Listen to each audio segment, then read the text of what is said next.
My lords, ladies and gentlemen, please rise for the Lord Chair.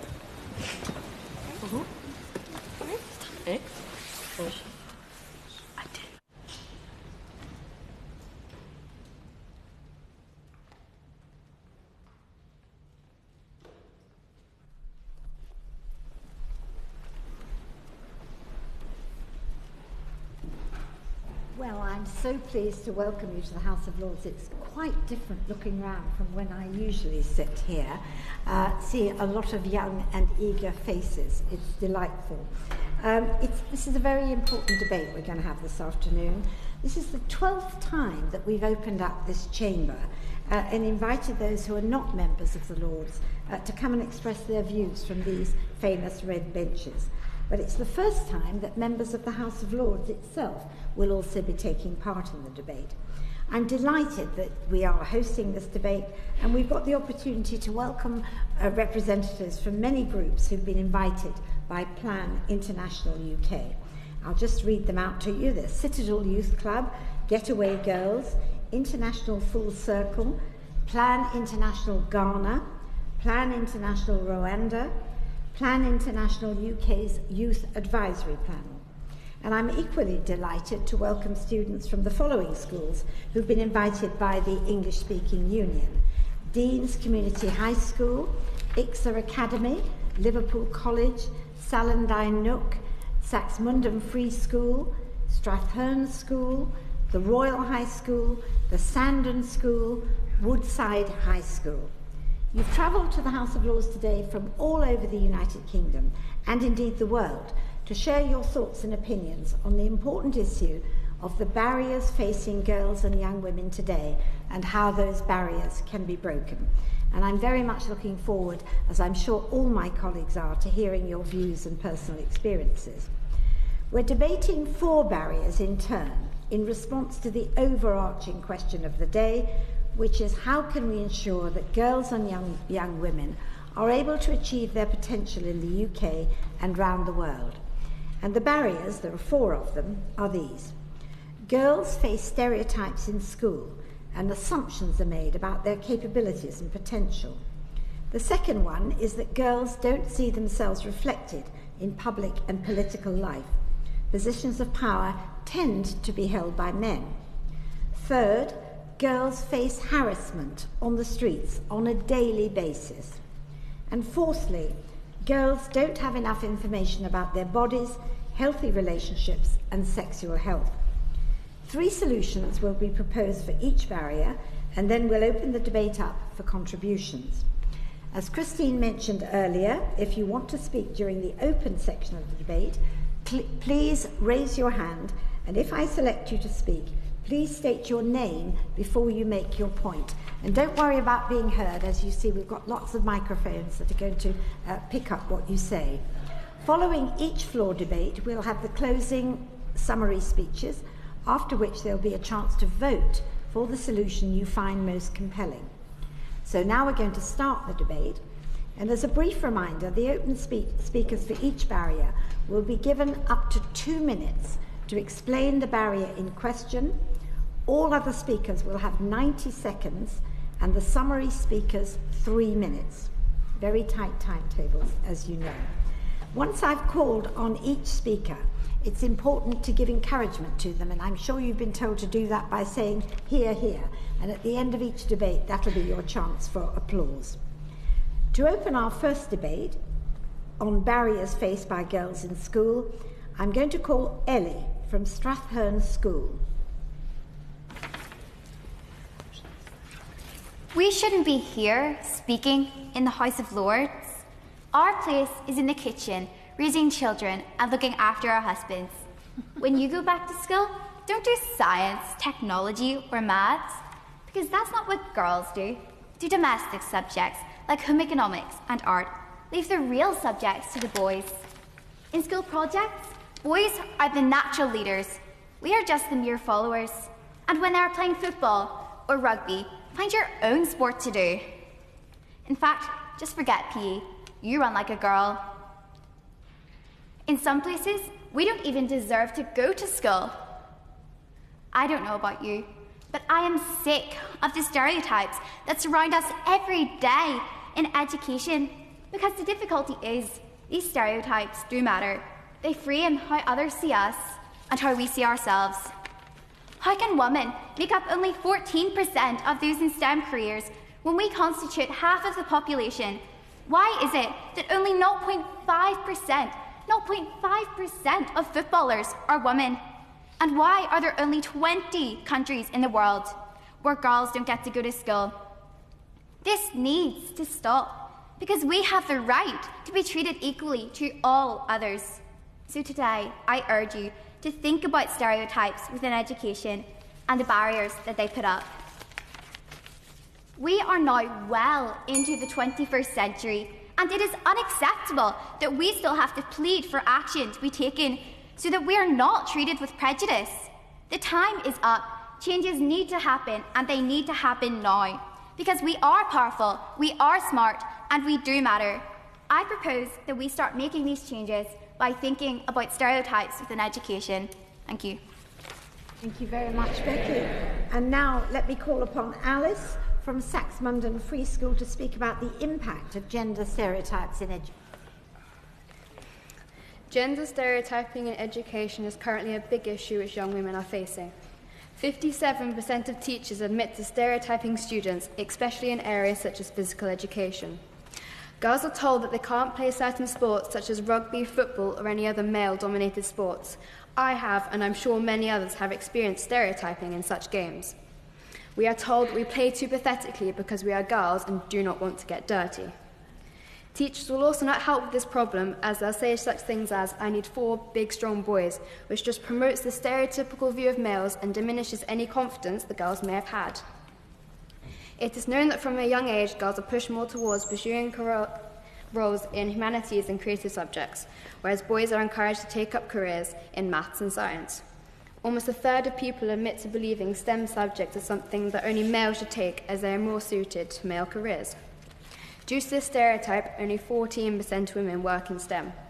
A study which was conducted to see how stereotyping affects a student's performance in certain areas found that in countries with no stereotyping, the imbalance of girls not taking STEM subjects disappeared.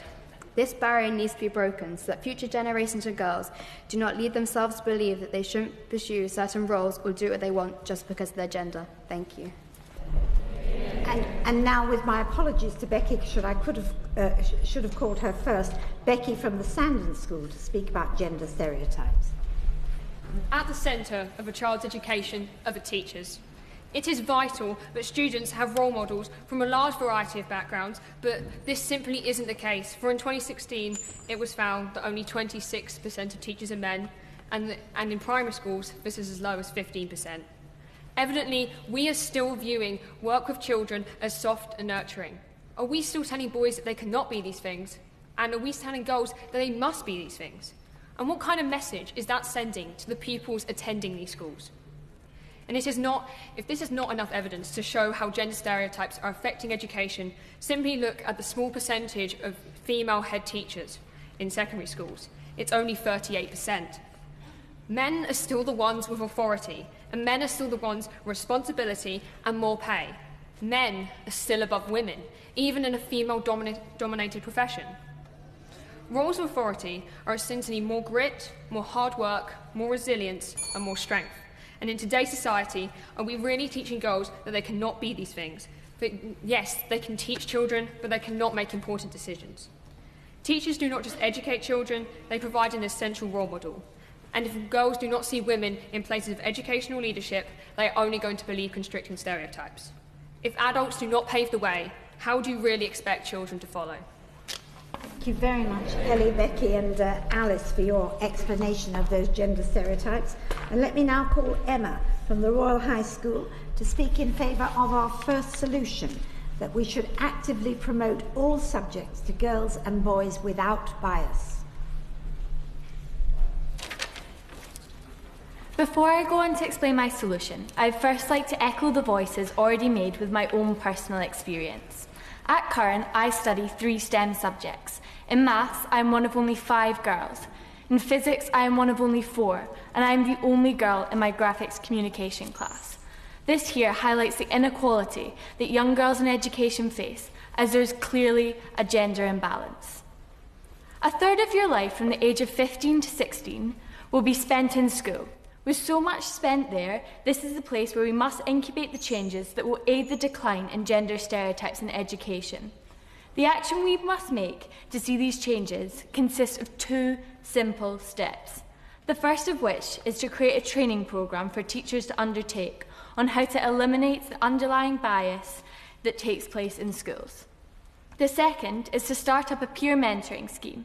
This would support young girls in subjects where there's a clear gender imbalance by placing them with a senior girl who's also studying the same subject as them. The benefit of this would be to give younger girls a role model, as well as building an understanding that they too can achieve whatever they want, regardless of gender stereotypes. I believe with these 2 simple but effective steps, we will see change. Before I conclude, I would like to end with a quote.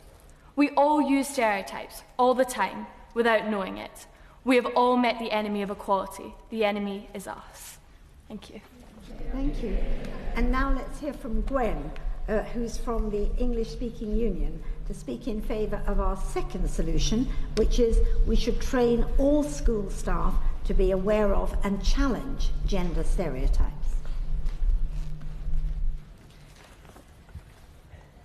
Our school staff, our educators, are the ones that promote young people going into these subjects, into these career paths. We need to not hear anyone say, "Are you sure about this class, because that class is full of boys," ever again, which is what I heard at high school. What we need to do is we need to make sure that teachers understand exactly what biases they may hold internally that they may not be aware of. All of us hold biases, we don't often acknowledge them. By speaking to other people in order to acknowledge these biases, then we understand what these biases are. And by actively promoting a board within the school that can allow people to come across these issues and challenge themselves on those issues, then we allow people to be more aware of the biases that they hold, and therefore we're going to see less of these biases be more influential within schools, such as what we've heard before from the big strong boys. We think that less of that, because people are challenging their own internal biases, will allow us to have a more equal access of opportunities for girls and boys in the subjects that they want to take for their chosen career. And now Katie from the Royal High School is going to introduce a third solution to this particular barrier. Deputy Speaker, as a 16-year-old girl, I have learnt that my role in this world is limited by my gender. I am expected to cook, clean and raise children. I must not strive for any career other than secretary, nurse, librarian, teacher. These harmful stereotypes are perpetuated in the classroom, and it has to stop. I will be proposing a third solution to truly break down barriers and give girls the role models that they most desperately need.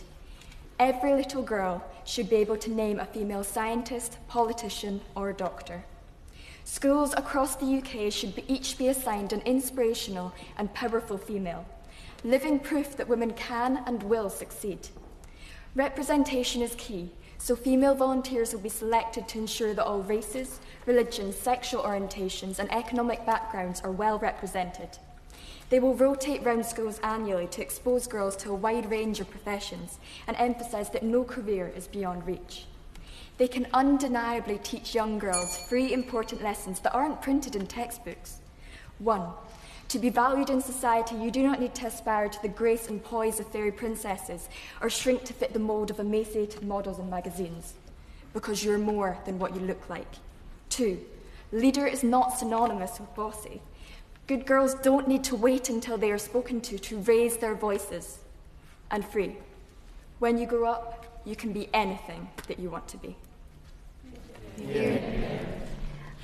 Well, thank you very much for your advocacy for solutions to reduce and indeed eliminate the impact that gender stereotypes have on girls. And now we're going to begin the part of the debate where contributions must be no longer than 90 seconds. When I point to your raised hands, and I'm sure we're going to have a sea of them, please remember to state your name before making your point. Let me call first on Jolie from Iska Academy. As mentioned, there are only 20 countries where girls go to school. Why is this? Is this because we were seen as less ambitious? Only 33% of girls are not attending primary school compared to 21% of boys. Especially in STEM subjects, where we see that, as mentioned, there are many girls who aren't achieving their full potential because they are seen as something less ambitious or not good enough. Maybe a solution is that we should opt out instead of opting in. So girls should have the opportunity to be able to go into these subjects without having to feel the gender inequality.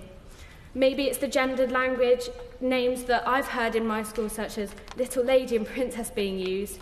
It's unconscious bias used by men. 17% of physics degrees have been done by women, and other things such as men wanting to do more feminine subjects. Have we considered that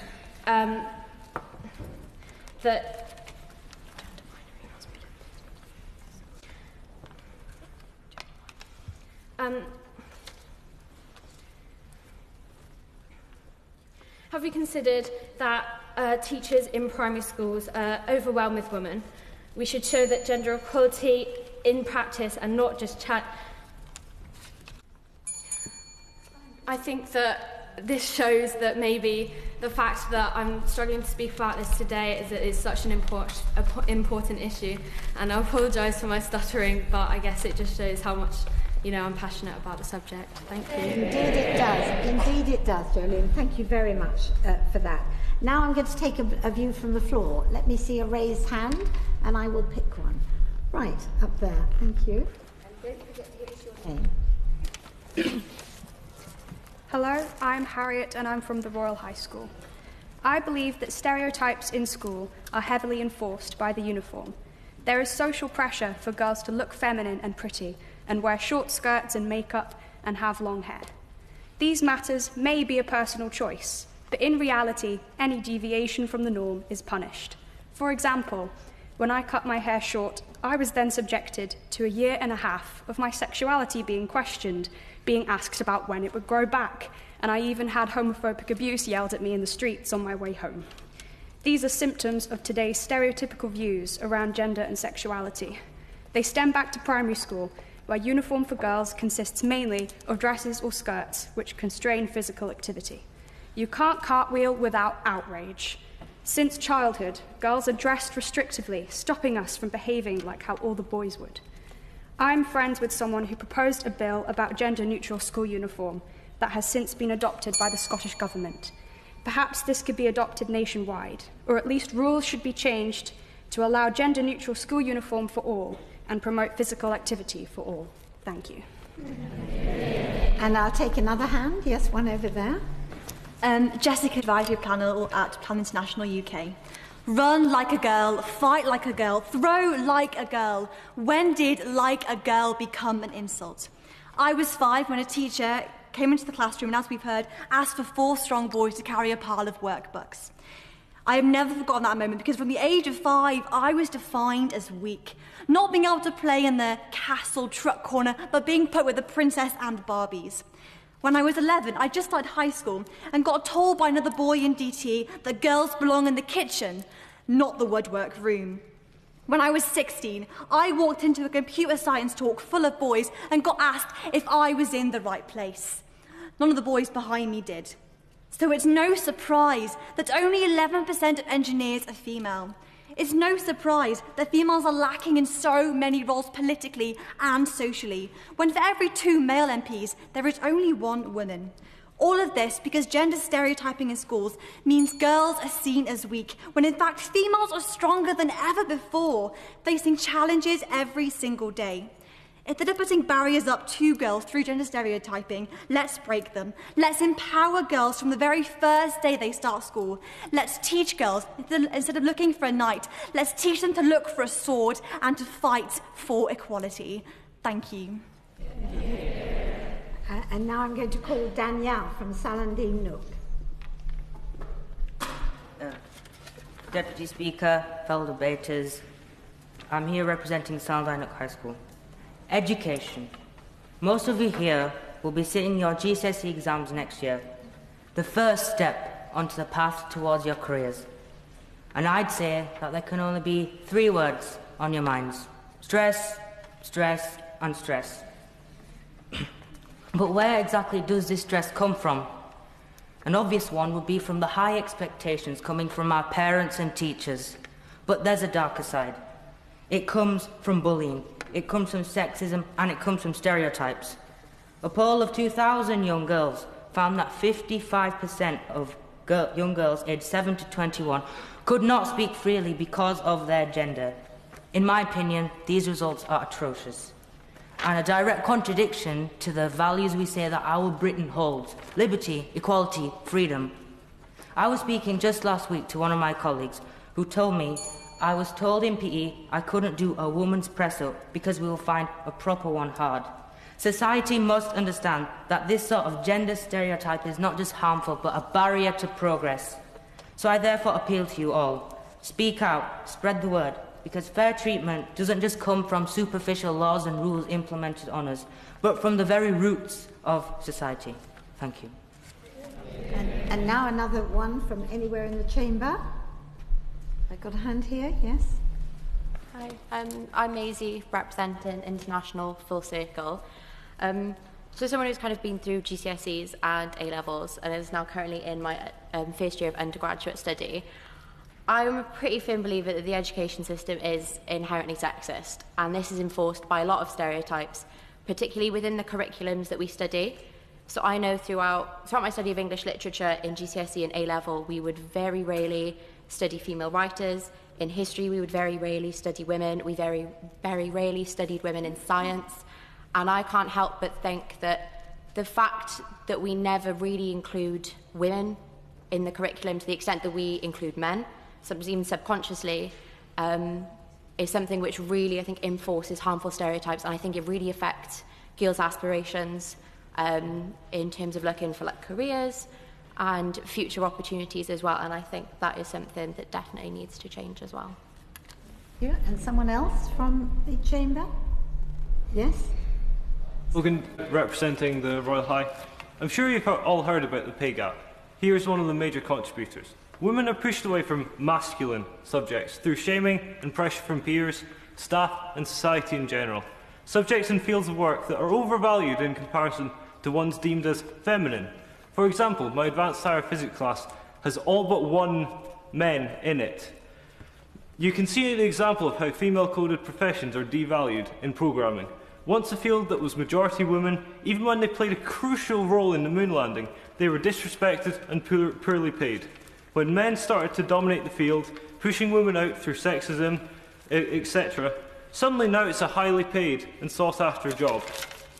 The next time you do something, research something, and so on, take a moment to think about what parts of it society says are gendered, and how entirely pointlessly arbitrary it all is. Pledge to yourself to not enforce that gendering on others, and talk to the people around you about the implications of what they're saying if you see them doing so. This is a major societal issue, greater than any one person, but change can start small, at the interpersonal level. Can we hear from Esther from Liverpool College? I agree with every single previous point made, which further emphasise the fact that gender stereotypes is a dominant problem and is not talked about enough. Growing up, children don't know what they want to be. However, their interests and opinions are affected from the gifts they receive. From the minute the gender is identified, it's blue or pink, cars or dolls, referred to as strong and alert or soft and delicate, this has got to stop. People might anticipate that it won't affect their children in later life. However, small things like this result in crucial problems, such as only 14% of people working in STEM to be women. Although there are so many gender stereotypes in education, I believe education is the key to breaking gender stereotypes. But why? If teachers and parents encourage children to do atypical fields, more people from the opposite sex can pursue talents they wouldn't have thought of doing. Classrooms should challenge stereotypes and not form them, and so should sports fields. Gender stereotypes in sport is a big obstacle we need to jump over. We have the ability to challenge sexist barriers and cliched notions about our physical appearance and athletic ability. How? We should tackle narrow and limiting concepts and make it a norm that we can sweat, show aggression and power, to change, evolve, and break down stereotypes. Thank you. And one more I think we've got time for. Yes. I'm from Strathern School in Northern Ireland. We're in Belfast. Personally, we're all here talking about all the barriers we face through education.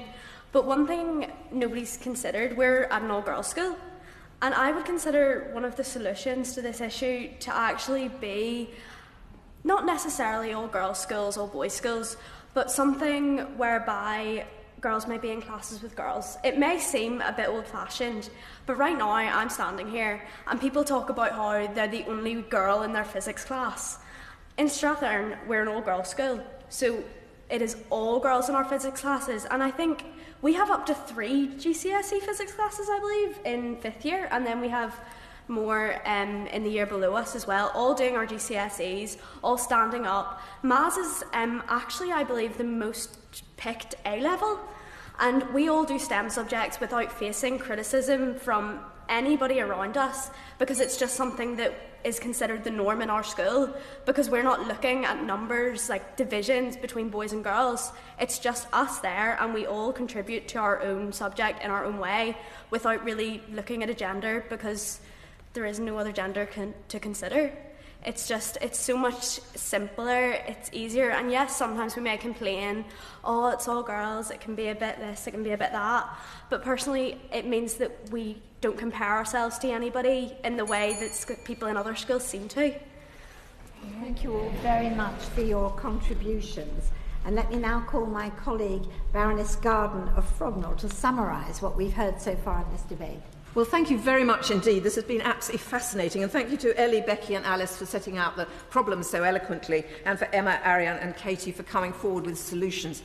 And, of course, what has come across again and again in the actively promoting all subjects to girls and boys without bias is what a desperate shortage there is of girls going to science, engineering and technology. But then we've also had it pointed out there's a shortage of chaps going into childcare and into teaching. So the things do work both ways. As Emma was saying, one of the solution she offered was having mentoring, and I think that is a good idea. If you have women who are within those professions going into schools and helping young people to further them, that has to be a good idea. The second solution, training all school staff to be aware of challenge stereotypes. Very often this is unconscious. Staff never willingly sort of stereotype, but they will do. And I think with that too, it is very important that it's pointed out during teacher training that they mustn't differentiate between boys and girls, that boys and girls are both capable of doing all subjects, that girls actually can do woodwork, honestly they can, and equally, boys can do languages, for instance, which has been considered a female subject at one stage, but it mustn't be, because we need all the skills of all the country involved in the subjects that are there. And then Katie came up with that little girls should be able to name female doctors, scientists and so on around school. I think that's great, and you're absolutely right. And again, there's somebody over here saying that we never hear about girls writers and artists and scientists in the education system. And I think that too is an excellent idea, that there ought to be more visible female role models to go round and to say, particularly to little girls, look, you too can be. And we have a wonderful scientist with us today, I think, if she is still here with us. So, it is quite possible for women to do all those things. We were reminded that there are countries where girls don't even go into school, and I think that's an important thing, that we do actually have the privilege in this country that boys and girls are both at least educated, even if it isn't the education you quite want. We had comments about school uniforms being a divisive thing, and a whole range of subjects have come up in this. But thank you all very much indeed. I think this has been an extremely lively debate. We've heard some wonderful speeches, and just congratulations to you all for being able to stand up and speak in this rather daunting chamber and doing it with such proficiency and eloquence. So thank you all very much. Very much, Baroness Garden, for your summary. And we're now at the point in the debate where the exciting bit, where you can vote on the solutions which we think are most important, the one which you think will make the biggest impact on breaking the barriers. The first solution is that we should actively promote all subjects to girls and boys without bias. The second solution is that we should train all school staff to be aware of and challenge stereotypes. The third solution is about establishing role models in schools to help undermine stereotypes. And so you've got to vote for only one solution, the solution which you favour most. The doorkeepers will count the votes, so please raise your hands clearly and wait until they have finished. Please would you raise your hand if you believe that we should actively promote all subjects to girls and boys without bias.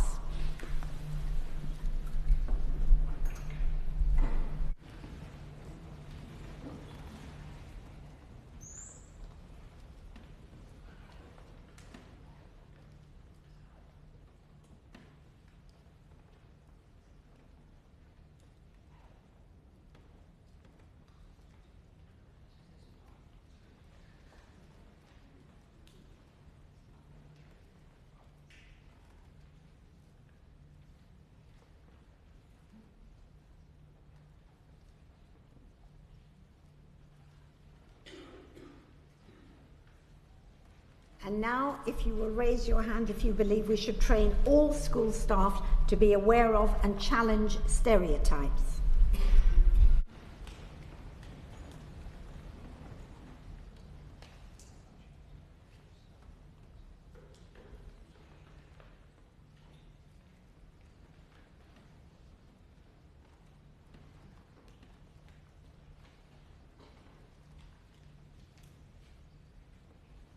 And the third one you're going to vote for is about role models in schools. Role models being needed to undermine stereotypes, especially in STEM subjects. Doorkeepers will count those now. Keep your hands up. And can I just remind you that when you give your name, you shouldn't include your surnames, just your name and school or organisation when you speak.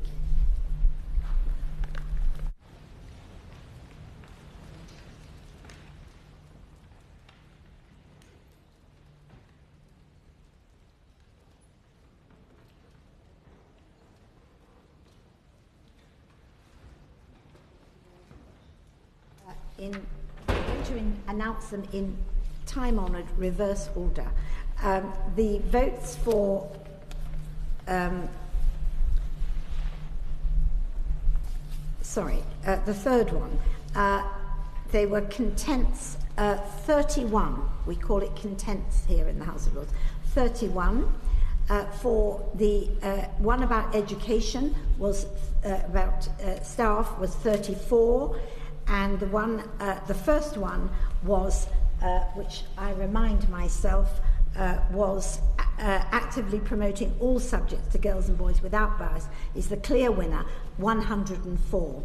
Well done. Thank you very much.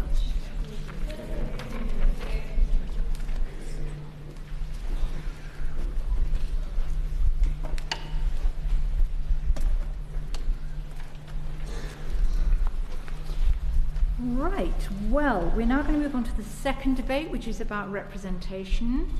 And the proposition is that girls do not see themselves reflected in public and political life, and that positions of power tend to be held by men. And to open this debate, I'd like to call upon Serene from Woodside High School. Role models are essential, and age, gender, race, or nationality should have no bearing on the right to careers. However, role models are simply not there. Women are often stereotyped, face terrible prejudice, and are subjected to unfair expectations, unjust assumptions about being mothers, and being less able to cope simply because they are female. Women are expected to prove that they are better than their male counterparts, and in many parts of the world, girls on jobs are still deprived of the opportunity to even apply for jobs. We are doubly punished. We are expected to succeed in a society that discriminates against us, and we are expected to be grateful for jobs and careers because it used to be worse. How can we possibly excel if we aren't given the same starting points as our male counterparts? At the end of World War I, 56% of civil servants were women, but it fell to 26%, and now it is only 41%. Women and girls face harassment and profound judgment on a scale and level that boys and men are simply not. Both in our real world and online spheres, we are attacked, stereotyped, pressured, criticised, and threatened. We have to navigate and promote ourselves through a world where we are not expected to be clever, good at science, opinionated, independent, assertive, unmarried, or choose not to have children. These are the assumptions made about our capabilities and potential, and reflect the views of those in power, men. This is why I believe it is critical that more women are in positions of leadership. so that they can act as role models for the rest of us as we develop our careers. Thank you. Thank you, Serene. I'd now like to call Hannah from Strathern School to speak about the representation of women in public and political life.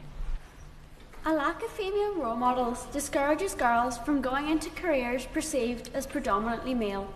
This is a vicious cycle of girls being afraid to live out their dreams of becoming a successful politician, leader, or businesswoman because there is almost no one to inspire them.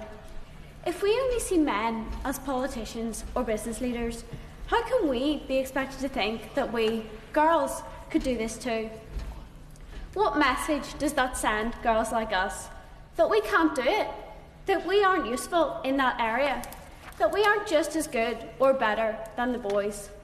This is what girls like us are forced to believe, when the reality is these are simply unsound ideas. This means these girls who once dreamed of being in a position of power cannot act as role models for the next generation. The very role models that they needed, they can't provide for the younger versions of themselves. And so the cycle continues. Girls have a dream, and that dream is shattered by lack of female role models. Just 32% of MPs in the UK are female. Furthermore, there is only a total of 6 female CEOs in the index of UK's largest listed companies. In fact, there are 8 CEOs called David. This means there are more men called David than women in this area. Women are just as good as men, so why is this statistic so low? I believe it is due to the fact that girls have almost no one to look up to inspire them, to prove to them that it is possible. Girls can do it. Thank you. Hear, hear, hear. Thank you, Hannah. And our next speaker will be Nupur from the Royal High School, who will speak about impacts of poor representation on women. Everyone needs role models to look up to in order to aspire to be successful. This is especially a barrier that girls around the world are facing right now. There is a deficit of female representation in public and political life. This has a knock-on effect on young girls and women around the world, as they do not see themselves in powerful roles. This year it was recorded that only 5% of the Fortune 500 CEOs are women. That is only 25 out of 500. Ladies and gentlemen, this is shocking. This is not something of the past. This is something that is happening right now, at this very moment. However, I know that not all is doom and gloom. We are at a point where the Prime Minister of our country and the First Minister of Scotland are both female. Although this is a positive direction we are heading in, there is still room to improve. The simple example to look at is the USA. The leader of the free world today is a man who claims that he can grab women by their genitals instead of an experienced, qualified woman. Does this not display how difficult it is for women, that they can achieve so much yet struggle to reach the pinnacle? We still hush girls when they have an opinion. We still look down on them when they are career-driven instead of hopeful mothers. We still refuse to believe them when they say me too. These are all obstacles that are in the way of women who have so much more potential. I can only hope that during my lifetime these obstacles can be removed and there are more women in prominent positions that we can be proud of. Thank you. Thank you, Nupur. And can I now call on Jocelyn, representing Plan International Rwanda? Thank you very much. My name is Jocelyn. I'm from Rwanda. For me, the best solution is the second one, which is actively ensure participation of women in public, business, and political life. And this should start at an early age through empowering young girls to participate in leadership at all levels. Ensuring participation of women in politics will surely empower, will encourage, and will inspire young girls to build leadership skills in themselves. And this will really prepare young girls to be good future leaders. In my country, Rwanda, 64% of members of parliament are women. And we, as young ladies from Rwanda, we are inspired, we are motivated by those women parliamentarians, and we take them as our role models. For example, a very good example of young girls from my country, of girls who were empowered by those women parliamentarians. And now I'm representative of children in my district because I'm inspired by those women and I wish to be like them in the future. Another thing we benefited from having such a large number of women in our parliament is this. They make gender-based laws. They make very good decisions which treat girls and boys equally. For example, they made a law which allows girls and women also to have equal chances as their brothers to inheritance. And this is really fantastic. So, ladies and gentlemen, this solution is the best. And that is what I stand for. Thank you very much. Can I now call on Florence from Saxmundham Free School to speak in favour of our first solution, which is that we should tackle the harassment of women in the public eye. Harassment of women in the public eye. This could be anything from the park to the bus stop to public online spaces. Negative impacts are caused to this, mental health issues and fears to go outside. Why should we fear to go outside when we are harassed, for we've done nothing wrong? This makes women less confident of speaking out. If they stop speaking out for us, we'll have no one to speak out for women at all. We need to tackle this now.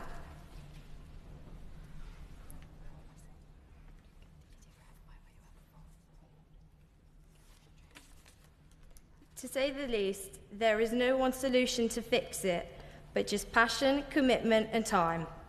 And so should the rest of us, because we know it can't change overnight, but over a few years, well, that could be a different story. Thank you, Florence. And now Lucy from the Royal High School to speak in favour of the second solution, which is that we should actively ensure representation of women in politics, business and public life. I can't do it, I won't do it, I shouldn't do it. This is what girls say when they're faced with a challenge that seems more appropriate for boys. But ladies and gentlemen, this should not be the case. So how do we encourage women into leading roles? We're all probably well aware of some of the ideas proposed to help tackle equality of opportunity. Ideas that have been well explored, such as gender quotas, positive discrimination, or improved parental benefits. I propose that we start way before that, and we need to think not about empowering women, but empowering young girls. We need to show them that we value their ideas, we value their opinions, we value their voices, and so in time we will value their leadership. My solution is to start back at the beginning and teach young girls that their voices matter by setting up pupil parliaments in every school, and ultimately encourage them into political and leadership roles from a very young age. In fact, events like today are a perfect example of young women feeling confident enough to stand up and voice their opinion. There are 1,280 pupils in my school, and only 18 of us here today discussing this issue. We need to open it up to everyone throughout the country and encourage these pupil parliaments to discuss the issue, ensuring each form class has a male and female representative, and the door isn't shut for those who are gender fluid. And quite aside from the persuasive argument that equality of opportunity seems only right and fair, but at a simple mathematical level, underutilising over 50% of the world's skills, expertise and talent is indeed unfair, but also profoundly wasteful. We must foster the ambition, the courage and the confidence of our young women for the benefit of not only their own futures, but for the benefit of business, politics and society as a whole. Ladies and gentlemen, we need to change these I can'ts into I can, and more importantly, I will. Thank you. Thank you, Lucy. And now Emily from the Sandon School to introduce a third solution. A democracy without women will never be a democracy. Until matters of lack of diversity in elected public bodies become resolved, the government cannot be seen as a representation of the people. Our government, political leaders and even legislators need to be held accountable for the lack of scale in women in politics. By understanding the current climax of the situation, governing bodies can then discover how and what to do to contract the state. I propose that the government draws plans to develop ways to propel women into decision-making positions. By delegating gender quotas, it gives new insight into how rendition is achievable. The UK needs to turn to other countries like Norway and France, whose parliament bodies flourish with the use of gender quotas. This has already been a successful project, as in Norway alone, their women board members went from 19 to 40% in the space of only 2 years. Quotas can even be voluntary, where parliament parties decide where the quota entails or be commissioned by the Constitution. By adding gender quotas, it distinguishes a clear factor of what is expected by our government, reinforcing that women need a position in our parliament. Although this cannot be overlooked as an option, but as a necessity. This scheme is a stride forward in hope to abolish the distinct line of inequality, not only in politics, but in today's society as well. I speak before you as a woman, and upon seeing these views, I say to the men in this room, that you need to listen, and therefore I stand by my claim that we have to change the face of women in Parliament to then change the image of women in the public life. Thank you very much indeed to everybody who's spoken so far, and for your very wonderful advocacy for these solutions to reduce and eliminate the impact of underrepresentation, of women and girls. Now, we need to begin the broader debate, and can I remind you that contributions should be no longer than 90 seconds. I shall call a few people, but I'll call people who raise their hands. When you raise your hand, can you do so and keep it up? And I can't obviously call everybody, but if I don't see you, I can't call you at all. So let's start with the first view from the floor, which is from Hajra from Liverpool College. As some of us sitting here today may know, 2018 marks 100 years since women gained the right to vote in the UK. Since then, we have made great strides in the representation of women in both public and political life. We are even lucky enough to live in a country that has had 2 female prime ministers. However, we must not become complacent, as there remains much to be done. Currently, there are 208 women in the House of Commons. This may look like a good figure on the surface, but when broken down, this statistic is appalling. Women account for 50.8% of the UK's population, yet only 32% of people in the House of Commons are female. This then begs the question, how can our representatives present the views of half the population when our population is not even fairly represented in Parliament? It means that there is a blind spot when it comes to creating and enacting laws that especially affect women. This is clearly a problem with no easy solution. Nevertheless, one solution I would advocate is the introduction of mandatory gender quotas. Although some may see this as controversial, the evidence speaks for itself. When the Labour Party introduced voluntary gender quotas for elections in 1997, it led to an increase in the number of women being elected to public life. But voluntary quotas aren't enough, and making them mandatory is the only solution. It would not only mean that a fairer proportion of women are selected to Parliament, but it also help to create a society that shows it values the roles women can play in public and political life. Thank you, Hajra. With apologies to Alice, who I should have called first, could we hear from her now, from Saladin Nook? Alice?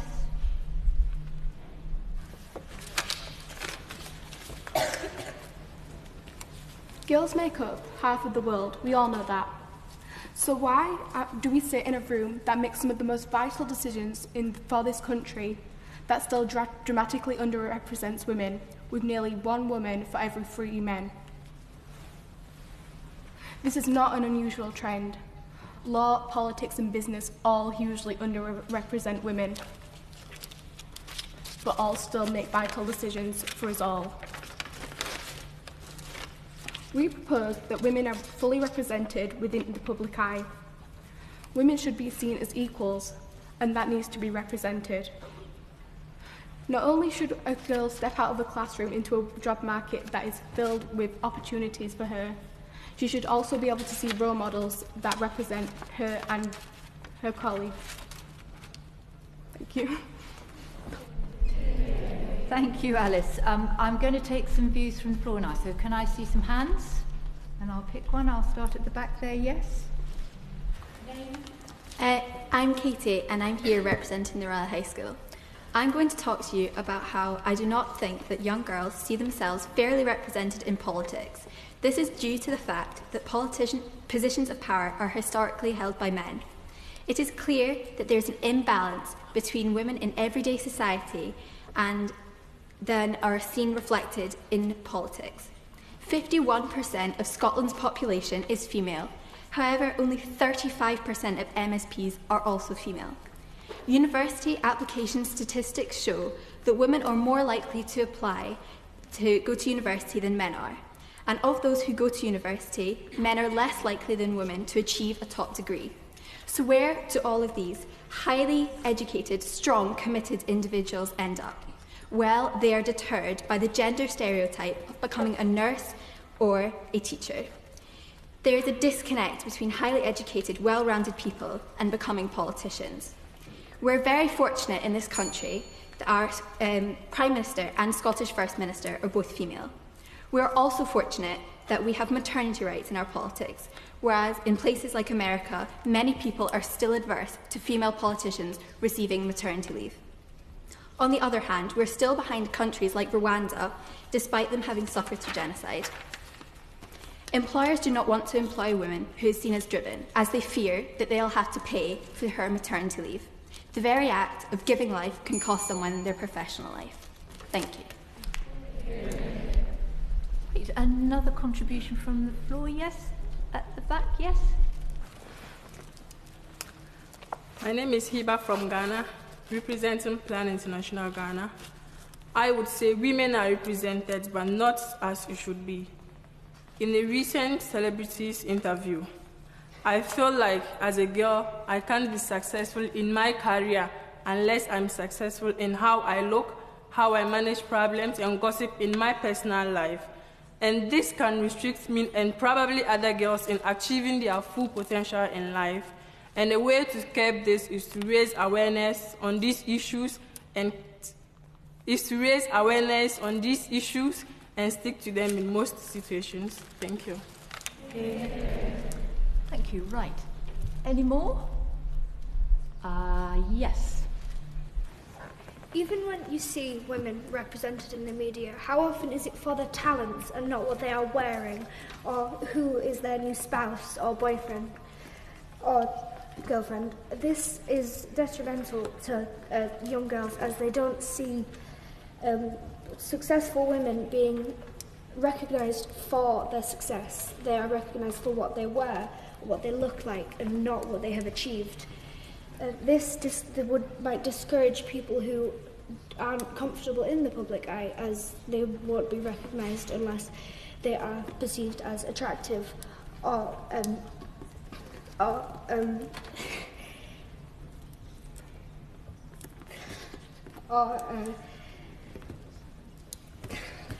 sorry. I think you got your point across really well. Thank you. Now, one more contribution from the floor. I don't think we've heard anybody from this block here, so right at the back on the corner. Hi, I'm Penelope from Ithaca Academy, and I would like to speak on quotas. Now, we've already heard two great points about quotas, but I would like to say that it could not be a great thing because it can force women and other minorities to become fillers. Do you want your country to be run by people who are there to tick boxes? We are not here to fill your quota so you can say that your company or organisation is diverse. We are here to be shown for our talents. Why should a minority be chosen when some other person is better suited for their job? Thank you. Can I now call on Brooke S. from Dean Community High School? So, the people who work in democracy, they need to mirror the nation. They need to mirror the people of our country. How is this going to happen when half of the country are women, but less than a third of MPs are women? It doesn't make sense. Women simply just come from different perspectives from men. They have different life experiences, they've got different issues at the front of their mind. Men, for example, wouldn't fight for period poverty as their very first sort of idea. It just isn't their priority, whereas for a woman it seems very personal and it seems important. Girls need to see us as well in these roles. So apart from the fact that we are good at what we do, we're good at running the country, we're good at doing STEM subjects, girls need to see us as role models. They need to be able to notice that girls can do these things. Often when girls do these things, though, on another point, is that they're labelled as bossy or they're labelled as strong or brave, a characteristic that not very many people possess. Bravery is quite rare, whereas these girls aren't brave. These are girls doing things that they love, what they're good at. They're doing things that they enjoy, which is what every girl is able to do, and they should not feel intimidated by that. Right, another contribution from the floor. Thank you. Yep. Hello, my name is Summer, and I represent Liverpool College. The fact that I have to stand before you and highlight the gender discrimination associated with politics and positions of power in itself is disappointing. Women are largely outnumbered by men in positions of power. We come from a world that didn't allow girls to have a career. We've overcome this barrier, yet it is still engraved into some people's brains. This invalid and uneducated thought must extinct. We have come so far, and we must not let them break that on our walls. Women belong in politics. Women belong in roles of power. Women belong. Thank you. Right, we've got time for one more contribution from the floor. Somebody who has a yes. I'm from the Sand School, and I'd like to argue that we shouldn't just be encouraging girls and women through political life and public life later in life when they become women, but through their whole lives. Think about the shows that you used to watch as a children. Personal favourite of mine, Thomas the Tank Engine. As silly as it sounds, think about the main characters. The main character, the leader, Thomas. Number 2, Edward, the wise one, again, a man. The strong, tough one, Gordon. All of these characters are men.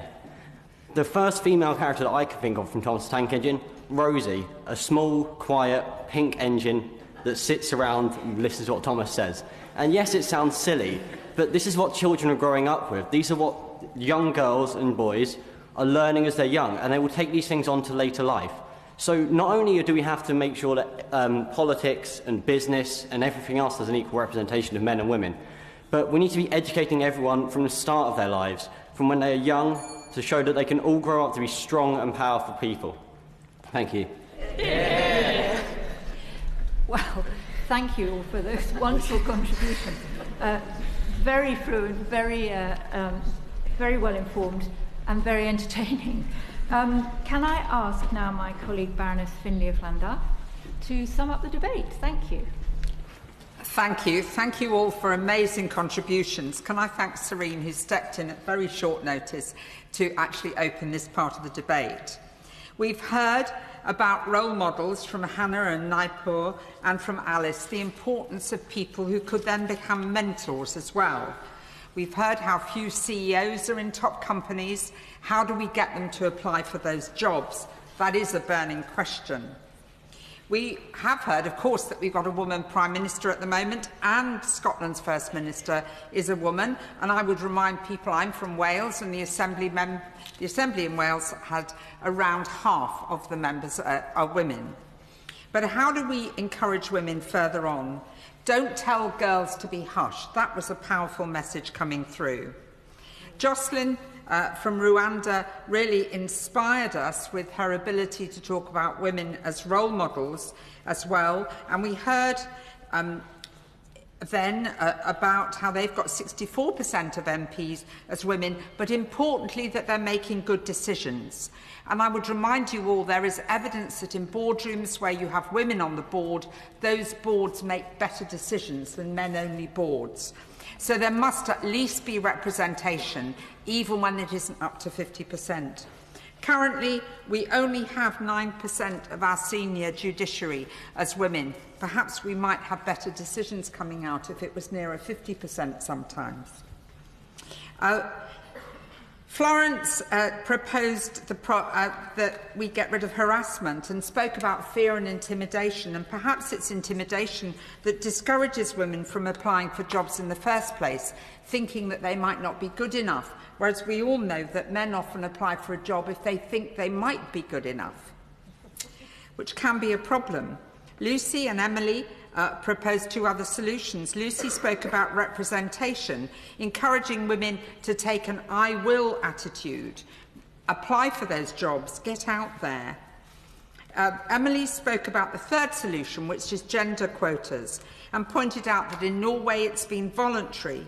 We heard the counter to that there may be problems, that you may not get the best person into the job if it's just filling a quota, but then perhaps if it's voluntary, you would build in the flexibility. That was supported too by others who pointed out that the women go to university and get better degrees overall. We then heard about the problem of biology. Women have periods, they have babies, and the pressure that we heard of from Ghana about good looks being important when you turn up for a job interview. Overall, it's been astonishing. I could go on for much longer, but I have to stop here. Thank you all. Thank you, Lady Finlay, for your summary. And we're now going to have a vote on the solutions that we've been discussing. So you're going to vote for the solution you think will make the biggest contribution to breaking the barrier. Just so you remember what they are, the first one is tackle the harassment of women in the public eye. The second solution is that we should actively ensure representation of women in politics, business and public life. And the third solution is that gender quotas should be introduced to ensure women are properly represented. So please only vote for one solution, the solution you favour the most, obviously. The doorkeepers will count the vote, so please raise your hands clearly and wait until you've been counted before putting your hand down again. And the first vote is on whether you think we should tackle the harassment of women in the public eye. So will you raise your hands if you think that's the best solution?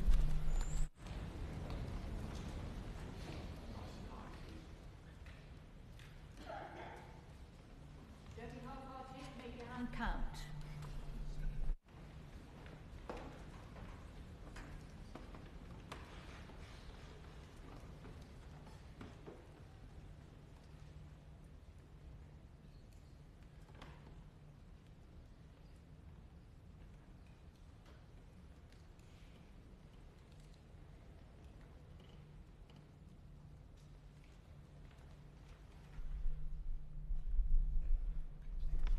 Okay, the second solution is that we should ensure the representation of women in politics, business and public life. Will you raise your hand if you think that's the best solution?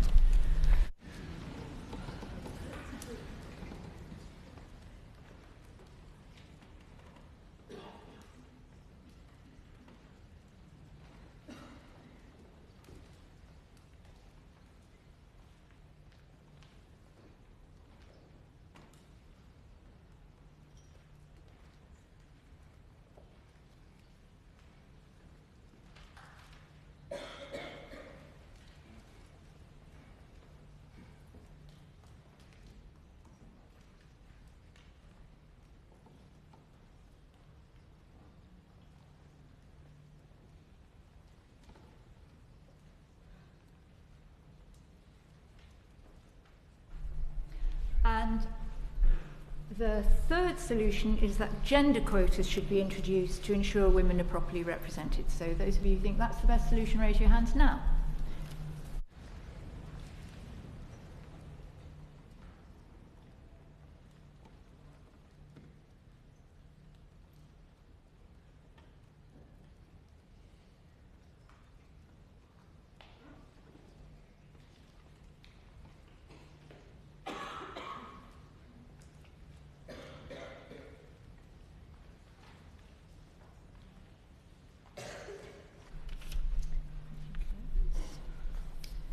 So, in reverse order, the solution with the fewest votes was the one on gender quotas, solution 3, and that collected a total of 5 votes.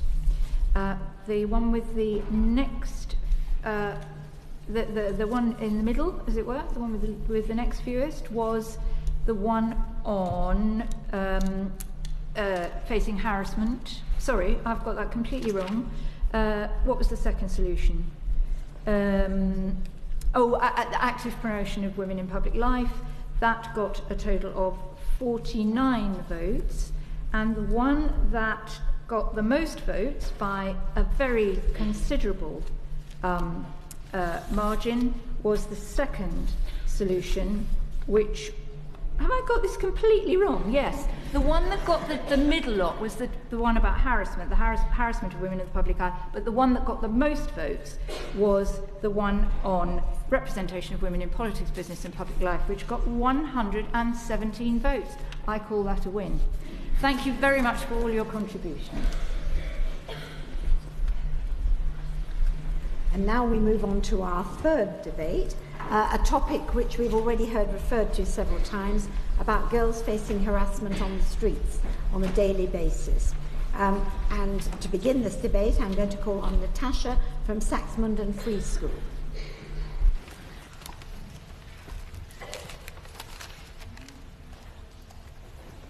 As I'm walking home from school, I pass the nearby bench. I pass this bench every day. Nothing unusual happens. A guy around the age of 30, he undresses me with his eyes, and his sickening words carelessly travel from his mouth. I feel so violated, so weak, so degraded. I'm not the only one. Thousands of women encounter experiences like mine on a day-to-day basis as they are walking from the shop, work, or even to their school. How could someone be so careless? Women, like everyone, deserve to be treated with the utmost respect. Women are strong, independent, and so courageous. Street harassment must be stopped. How can you let behaviour like this continue? Stop making us women feel like less of a person. All women are so strong, so please help us and stop street harassment. Thank you. Thank you. And now let me call on Elena from Woodside High School to speak about street harassment. I believe that every girl can achieve their full potential in education. But what is stopping 130 million girls across the world from becoming successful? We are always judged on our appearance and behaviour and seen as weak. Things such as poverty, cultural norms, poor infrastructure, violence and fragility are barriers girls face every day. Yesterday, I was afraid to go to my local library to study for an exam. Why? Because I'm a young girl, and young girls just like me find it difficult to go out till late just in case something happens to us. Do you see how this stops me from achieving my full potential just because I'm a girl? Girls continue to be one of the most discriminated against groups in the world. Several girls think they're not good enough. They fear not being taken seriously and worry about the negativity society throws at us. This low self-esteem creates a negative cycle around us, which leads to underperformance in education and us rejecting school values. When I was asked to name any prime ministers, I was embarrassed to name 4 males and only 1 female. Women are always underrepresented in Parliament, face harassment, violence and abuse, and get paid less for equal work. It has always been like this. What if we told girls that their voices will be heard? What if we can create a comfortable and safe place to accept their views and point? I believe that we as individuals deserve the same opportunities and shouldn't be underestimated or judged depending on our gender. Thank you. And our next speaker is going to be Laura from the Royal High School, who's going to speak about the impact of street harassment. 90% of women in the UK have their first experience of street harassment before the age of 17. 10% report that this happened before the age of 10. This is unacceptable. When I found out I was speaking about this topic, I started asking around for people's personal experiences. Being honked at on the street whilst walking home and inappropriate comments made by adults seemed to be a normal, everyday experience for many of my classmates. Street harassment is a daily occurrence in the UK, so much so it has become an integrated part of our society. This needs to stop. The biggest barrier for street harassment is that men grossly underestimate how big the issue actually is. How can we possibly make a stand if we don't all accept it as a problem? In a recent survey, men were asked to guess what percentage of British women had been sexually harassed by men. The average guess was 45%. In actuality, this figure is closer to 85%. Clearly, something needs to change. Mental health is quickly becoming a rising problem in the UK, and street harassment has a hugely detrimental effect on it. Street harassment can cause major long-term mental health issues, such as low self-esteem and even depression. Studies show that every single type negatively impacts mental health. However, groping and verbal harassment, the most common type, are most likely to. Street harassment should be a known and broadcast issue across our country. Only when we've built a safe future will women no longer wonder why we have to go out in fear. Thank you. Thank you very much, Natasha, Elena and Laura, for your explanations about the way harassment affects girls. And now we're going to move on to suggested solutions, and I'm going to call Darcy from Strathern School to speak in favour of the first solution, that police should take sexual harassment in public spaces seriously and recognising that harassing women and girls is a crime. Picture this. You're walking to school, lost in your own thoughts, your mind wandering from that dreaded English essay to what you want for Christmas. When you hear it, a loud wolf whistle followed by an inappropriate comment. You turn around in an attempt to identify the source. What do? Do you challenge the offender? Do you contact the police? Or do you simply speed up your pace to avoid this unwanted attention? Unfortunately, studies have shown 70% of you in this chamber will not need to imagine this scenario. And of that 70%, 90% of you will have chosen the final do nothing option. Why? Sexual harassment in public places has been normalised to the extent that the public does not recognise this form of behaviour as a crime. A step change in attitudes and behaviours is therefore required, and the police, as respected members of our community, are ideally placed to make this happen.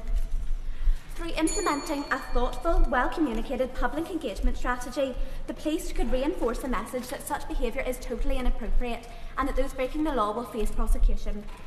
As a result, those affected by such crimes would be empowered to raise their concerns with the police, feeling confident that their complaint would be taken seriously and addressed with the utmost sensitivity.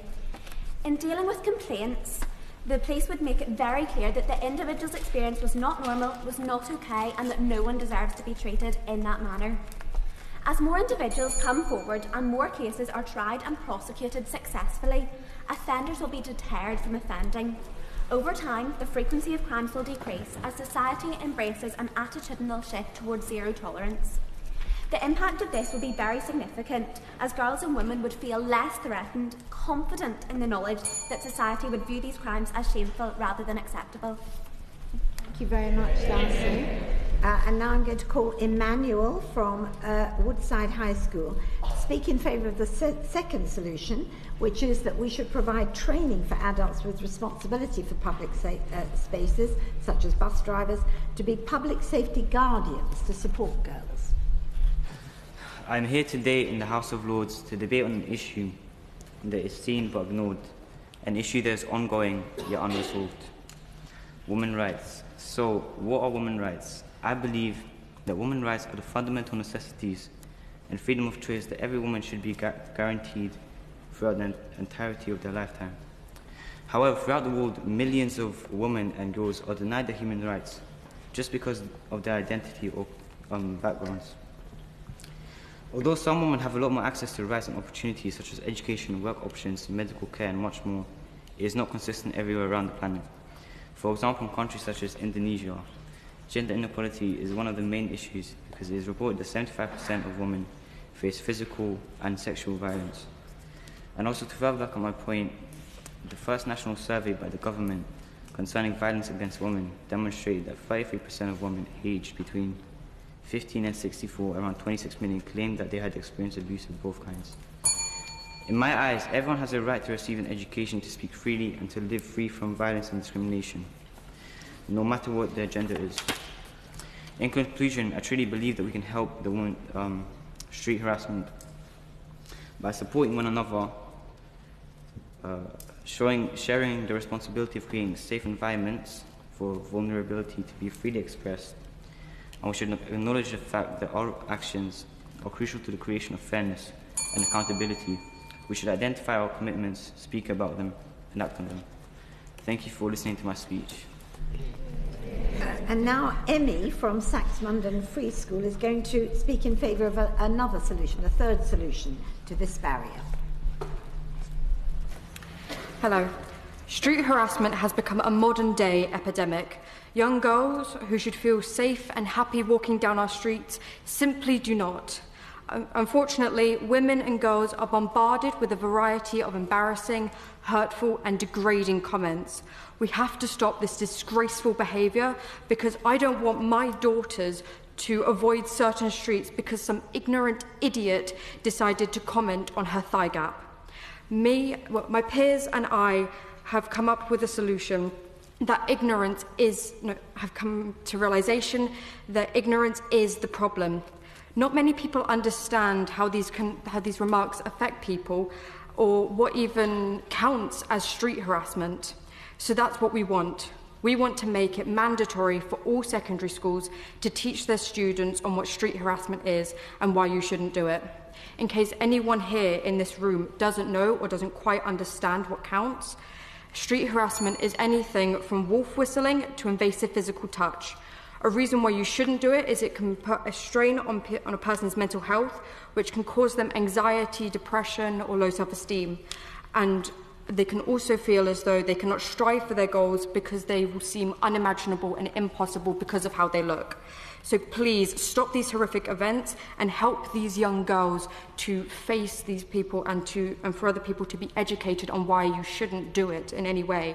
Thank you. Thank you very much, Darcy, Emmanuel and Emmy, for your advocacy of solutions to reduce and indeed perhaps eliminate the impact that street harassment has on girls. And now let's begin the debate about that. As before, the contributions must be no longer than 90 seconds. You're all doing very well listening to that little bell. And when I pick your raised hand, please remember to state your name, only your first name, remember, before making your point. And let me begin this part of the debate by calling Caitlin from the Sandon School. I completely agree that street harassment is an incredibly important barrier to women achieving their potential. And I heard that you also said street harassment has become a part of society. This is very important, and I think that I may be able to add some extra perspective. One of the most frustrating things about being a woman for me is not being able to go for a walk through the park on my own. I really enjoy the relaxation of being able to go for a walk. However, it is simply impossible for me to do this safely, when, according to a recent survey, 85% of women between 18 and 24 are sexually harassed in public. And I think it's especially important to bring us back to reality. These aren't just numbers, they're lives, they are people. Every time I walk out of the house, I think, is this the day that it's going to happen to me? Am I going to be in that 85%? And if this isn't enough, women are being blamed for this. If a woman is attacked or raped when walking through their park, people ask, what on earth was she doing walking through the park on her own? Not, why on earth would someone attack and rape somebody? This terrifies me alongside every other woman. The only way we can change this is by sticking together, standing up for each other, and never turning our backs. Okay, then I'm going to take a view from the floor now. Let's have a raised hand. The first one I see is here. Molly from Liverpool College. To elaborate on the point of street harassment, I would just like to say a few things. Firstly, if a woman is walking home from school or work, they shouldn't at any point feel scared or anxious. It's an outrage that street harassment is still an ongoing issue in this day and age. The fact that some people think that it's acceptable to shout derogatory comments or even touch a woman is completely ridiculous. Young girls are especially affected by this. It's having a huge effect on their confidence, which is carrying on into their education. They don't have confidence in themselves. They can't concentrate and are missing out on valid information. Why is this still an ongoing issue? Why are women becoming insecure and losing self-confidence because of someone else's disgusting actions? It's because women have been told for years to accept this. It's just a part of being a woman. No, it's not. It's a type of abuse, and it shouldn't be accepted, hidden or forgotten. Things need to change, and women need to be taken seriously. They need to feel safe and confident. Thank you. Thank you. Another view from the floor. I saw you first. Go on. I'm Stephanie from Deans Community High School. I would just like to express my support for mandatory education in schools about what street harassment is and why it's wrong. because quite often in my experience and in the experience of my friends, it's often older men who catcall you in the street and things like that. So hopefully, if education about street harassment was mandatory in schools, that would avoid this generation of young men growing up and doing the same thing to women, because they would know why it's wrong and not to do it, and not to teach their children to do it. So, thank you. And can we hear now from Jay Yapreet from Salandine Nook? Do you as students feel safe on the street, or do you, like 2 out of 3 girls that have been sexually harassed in public, feel that the streets are a safe place? Across the UK, girls are being harassed in public places, and it's just a part of growing up. Surveys show that 38% of young girls are experiencing verbal harassment and catcalling and sexual comments every month, while 15% are being touched, groped or grabbed. And that needs to stop. Even in educational environments, harassment occurs in ways that the male students aren't scrutinised by. From the smallest things that apply to a girl, such as making skirts long enough so as not to distract the boys from their work, to screaming sexual comments and calling a girl insulting names because they chose to wear a type of shoe or a size of top. Thank you. Thank you. And someone else would like to raise their hand? Right down there. Yes, you. Thank you. I'm Jack, representing ISCO Academy. A woman walking down the street, a man whistles at her. For some people, they believe women should take it as a compliment. I ask you, why? What makes it appropriate? Women are not priceless objects to be owned and admired on the shelf. They're human beings like you and me. Society must realise that this problem is more serious than they view it to be today. We must promote the awareness of how women are mentally affected by this horrendous issue. Thank you very much. And another one? Another right at the back. I'm in Stratford School,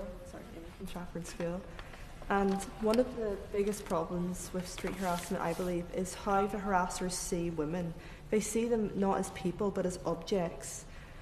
And, okay, think about news interviews, when a woman's come to be interviewed for something, and one of the first questions she's asked is, what are you wearing, or how have you done your hair today? Like, they are not, sorry. And think of all the news reports you've seen about maybe the royal family, about Meghan Markle or any of the princesses, and the articles where they're asked, in those articles, it lists what they're wearing, how they're wearing it, and how it's in style. Literally, in those situations, they could be replaced by a mannequin, and the report would still make sense.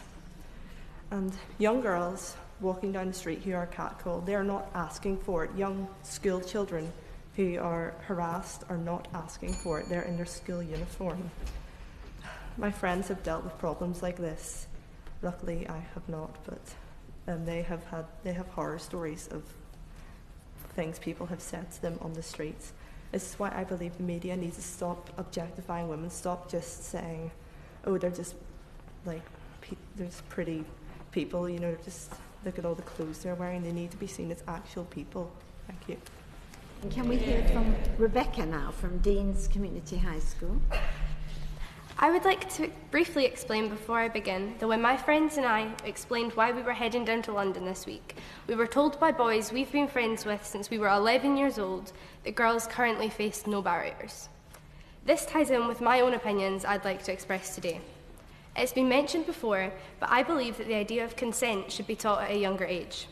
I'm sure many people here will have heard comments or catcalls while walking along the street. These are often said without thought and are brushed off without thought, or by the well-known phrase, boys will be boys. Yes, boys will be boys, but that's not what that phrase should mean. Young people and teenagers should be taught from a younger age that consent and the idea of what's right or wrong also includes how they act towards strangers or their friends in public places. For example, in a recent survey, 81% of young women asked said they had experienced sexual assault in public places, and 1 in 4 of those girls had experienced it before the age of 21. Personally, I find this outrageous. More needs to be done to explain and teach young boys in particular that even the smallest, seemingly meaningless comments can have a huge impact. I desperately hope that in the generation of the Me Too movement, we can make a difference. Thank you. And another hand up, please. Yes, I think I haven't had anyone from that block down there for the time being. Yes.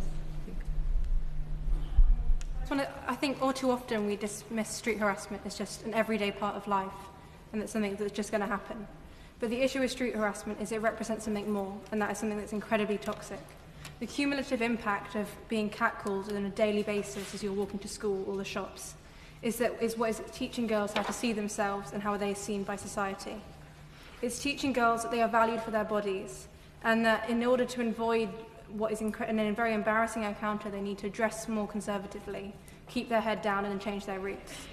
And it's teaching them that the public space belongs to the people that are catcalling them and not to them. It teaches, we forget that even if we believe someone catcalling believes that it's just a compliment, for a girl they don't know how far that's going to go, and actually it can be an incredibly frightening encounter if you're alone and it's dark.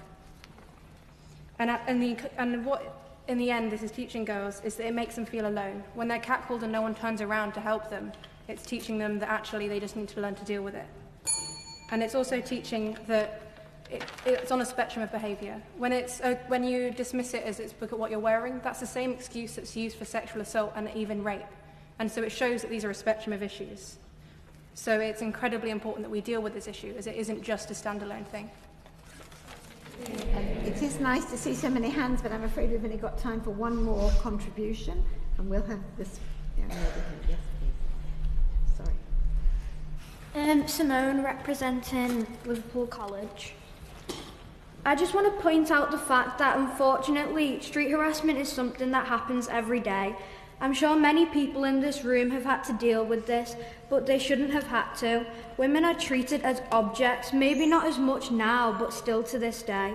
And that's not good enough. Some people say that we are asking for it, but are we? The clothes we wear and the way we display our bodies is our choice. It is not our fault that men see this as an opportunity to take advantage of us and harass us.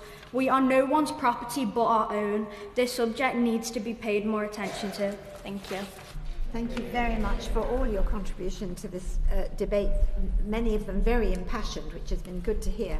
And I'd like now to invite my colleague, Baroness Newlove, to summarise what we've heard in this debate. I think you'd all agree this section has been quite powerful. Somebody sitting here, I've only got 3 minutes to speak. It's quite a good debate to have from all of the subjects we've been covering.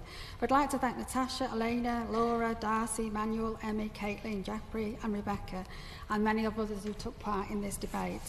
Street harassment is an issue that we do deal with on a daily basis, but what came across in all of what the people that spoke quite clearly was the fact that it was insecurity, self-esteem, but more importantly about your body.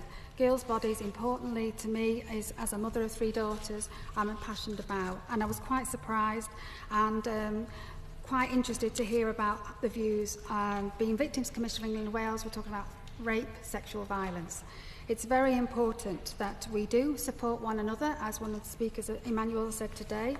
We should also look at how ignorance is the problem. Even today we're speaking about this, but we will go outside of this chamber and it will happen and we'll be ignorant. So I think we need to get out there a bit more and your voices should be heard. I think there should be mandatory training to understand with teachers what happens. Also in your soap operas on TV, on media, we have a lot of it. Look to negativity, you have to look a certain way.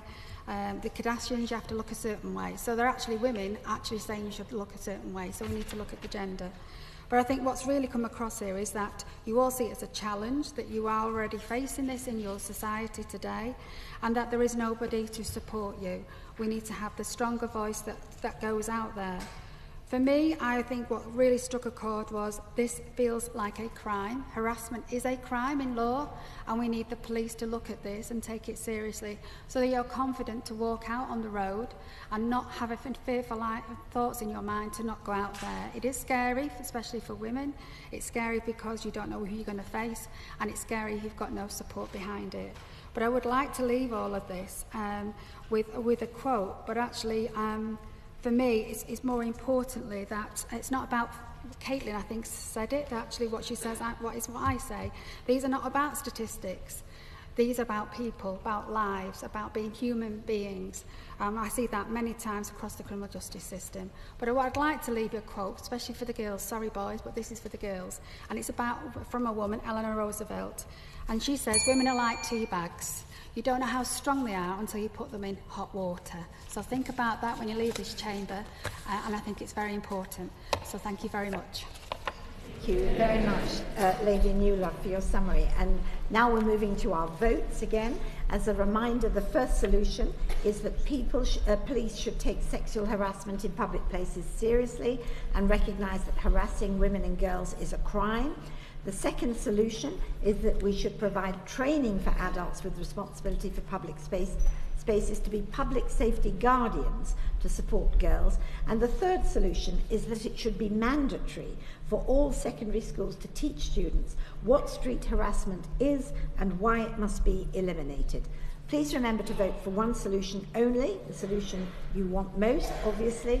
The doorkeepers will count the votes, so raise your hands and keep them up until they've finished.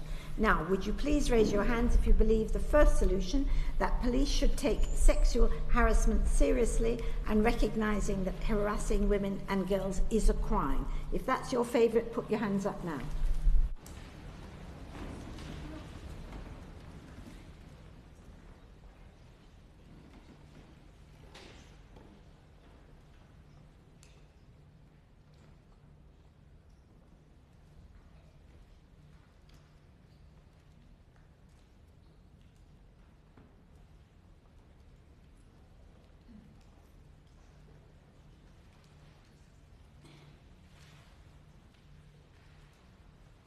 Second, if you believe that we should provide training for adults with responsibility for public spaces to be public safety guardians to support girls, raise your hands now. That's the second one.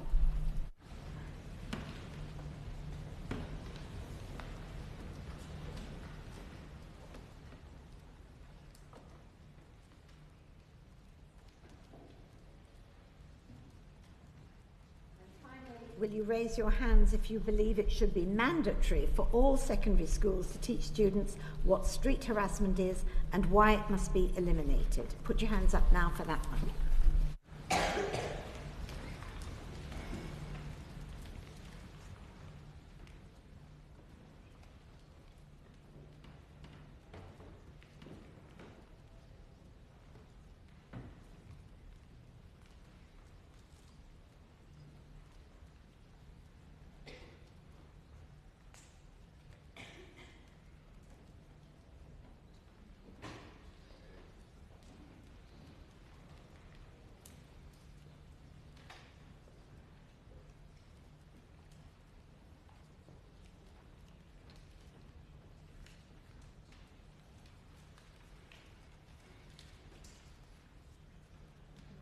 As we say in the House of Lords, they have voted for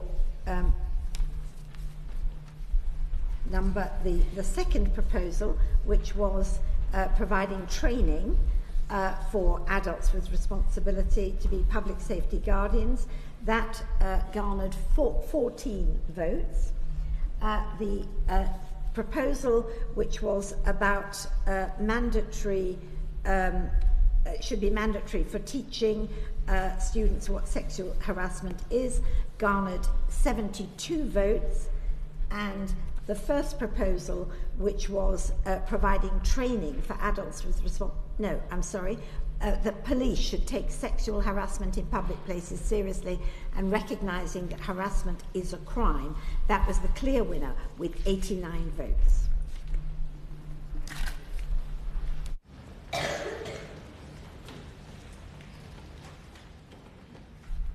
Right, well, we've got to the last bit of this debate.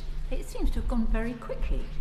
But this is the final section, and the proposition is girls do not have enough information about their bodies, healthy relationships and sexual health.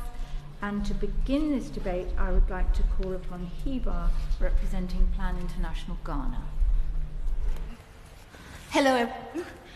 Like many youth in my country, I didn't have adequate information on relationships and sex education before, and I know the story isn't different here in the UK and across the globe.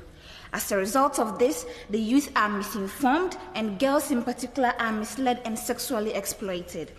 In some countries, it is perceived to be culturally indecent for parents to discuss sex education with their kids. Adults and children shy away from it, and the government doesn't seem to prioritize it much either. In this age of social media, where thousands of messages are sent across each second, the youth are still not taught much about online safety and the dangers of internet profanities like sexting and pornography. I want you to think, how many girls here would really feel comfortable discussing about their sexuality with a parent or any other adult? Most answers would certainly be a no. Most girls keep their worries about their periods to themselves, and some may miss school because of it, which has a negative impact on their education. Women make up half the world's population, and periods are completely normal and should be seen that way. Early exposure of the youth to sex education is the building block of whatever we are discussing here today. They will be well informed, understand their body transitions, know when to say yes or no to sex, engage in healthy relationships, and make responsible choices. Without relationship and sex education, I have personally seen the effect, and girls in my community who became mothers at an early age and were sexually exploited, which stopped most of them from continuing their education and achieving their full potential. Thank you. Thank you, Heba. And I'd now like to call Rachel from Strathern School to speak about relationships and sex education. In some schools, girls are not properly taught about blood loss and what actually happens to them during this time and what kind of pain they would have to go through. Some girls feel that school managements ought to give a little more information about what's going to happen to them and their bodies. A lack of knowledge means that 1 in 7 girls didn't know what was happening when they started their period, while more than a quarter didn't know what to do. Some people feel like having it means that you've done something wrong and that you should feel ashamed about it. In the UK, 48% of girls feel embarrassed with this phase of life. A girl said, "When I'm bleeding, I don't go to school. I'm afraid I'll get into my uniform and that the whole class will laugh." In some homes, girls and women have little or no access to sanitary products. According to a research survey, 27% of girls in the UK have overused a sanitary product because they couldn't afford a fresh one. Every month, girls in the UK face period poverty, where 40% had to use toilet roll. How can we let this happen? This affects their physical, mental, emotional, and sexual health. They're unable to perform well in their tests and exams and other extracurricular programs, which impacts their careers in the future. They're stopped from achieving their dreams and by taking on new opportunities, which could have changed their life for the better good. Thank you. Thank you, Rachel. And next I'd like to call Toby from ISCA Academy. Our education of sex and relationships is failing our generation. Many adolescents are turning to hypersexualized social media and an idealistic world of pornography for information on relationships. On top of this, LGBT children are only ever taught about heterosexual, reproductive and marital sex. Trans and intersex bodies are never discussed, and healthy conversations about homosexuality and polyamory are never initiated. A high proportion of our queer youth are not taught as to what makes a healthy or safe relationship. I was 11 when I was first catcalled. It wasn't due to my clothes or demeanour, it was down to a group of uneducated and entitled men. All of us were failed by the way we were taught about harassment. It left them with a little grasp on what casual abuse really is, and it left me feeling as if I couldn't speak up. I was 14 when I supported a girl I barely knew through an abortion. I seemed to be the only person our age who cared enough to research what her rights really were. She'd never been told that a minor could buy contraception confidentially. I was 15 when my friend broke down. His teacher's idea of explaining consent was to make his class watch graphic sexual violence. It brought back memories of his own violation by somebody with a loose concept of love and consent. We should be teaching our children from a young age of consent, as it reaches from accepting a hug at age 4 to raising children at age 40. We need education on contraception, not just conception, abuse and red flags. For in an age where information has never been so successful and accessible, our teachers are failing to pass it on, and our well-known cycle of rape culture continues. Thank you, Heba and Rachel and Toby, for your contributions. And I'm now going to call Sam from the Sandon School to speak in favour of the first solution. Sam. Girls struggle enough every day feeling they're the insignificant segment of our society. They are constantly subconsciously told through the media, you're not good enough. So when they walk into school, someone that openly advocates gender equality and they're greeted by male-centered education, how are they meant to feel? Living in an already patriarchal society, gender equality is such a current, real issue that there is almost a defiance within girls to do well.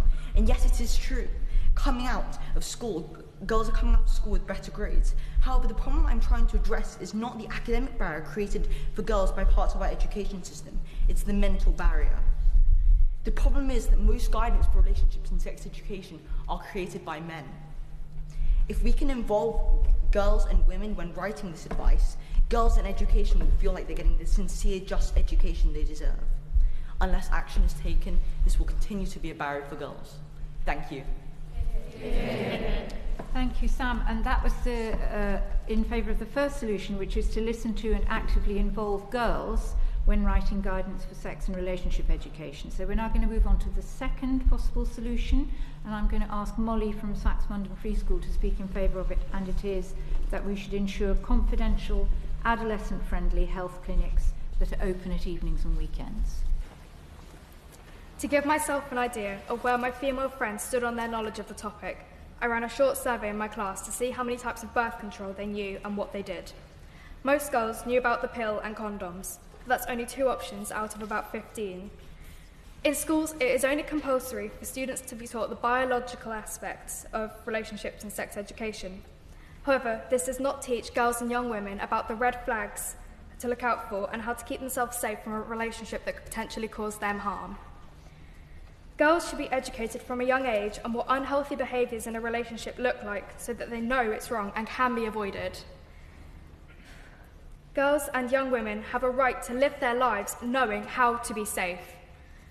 The solution to this would be after-school and weekend clinics run by qualified staff to give free, impartial advice to girls with questions about relationships and sex education.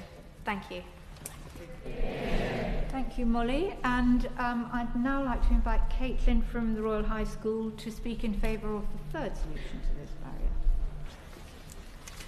Girls don't need to find a voice. They have a voice. They need to be encouraged to use it, and people need to be encouraged to listen. Voice is the solution and barrier to the many problems girls quietly face. To stop girls going out into the world feeling unarmed, and to shed light on the grey area that is consent. Schools should be teaching us that we are very fortunate in the sexual education we receive, compared to our sisters in other nations. Schools warn us about the dangers of social media, but we need to focus more on teaching young people how to harness the benefits of these powerful platforms. They have unified communities and helped girls struggling with sexual education and harassment find voice and solidarity. You can be part of campaigns and share what you have learned with those left in the dark. Campaigns such as the Me Too movement that was established in this very place have given girls the courage to come forward with their own stories. Through these organizations, iconic landmarks across the world, like the Empire State Building, turned off half of their lights to symbolize the power that is lost when half of the world's population is held back. This just shows the power that social media can have in encouraging change. All of us sitting here are part of the solution. Anytime we stand up to inequality or voice what we think is right, we create a ripple. And these ripples can build to a powerful current that will break down this wall of silence. Thank you. Thank you for all of those contributions. We're going to move on now to the floor part of the debate, and so I'm going to be asking for contributions. Can I remind you that you have 90 seconds for each contribution? If you want to speak, please raise your hand so that I can see you, and give your name and if you wish to say where you're from. I'm going to begin this part of the debate by calling Faisal from Woodside High School. Faisal?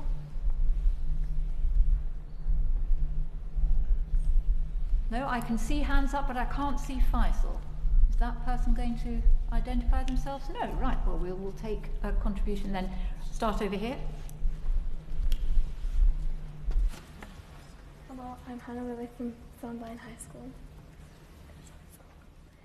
Sex education in schools go over the basic teenage pregnancy and consent and many other things in relationships. But the one thing schools don't teach is the menstrual cycle.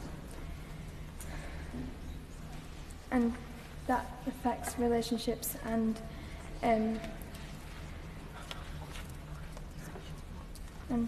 sexual health. In relationships, the menstrual cycle is usually seen as a weakness, and male representatives of the relationship usually blame the moody emotions and lack of concentration on menstrual cycle, which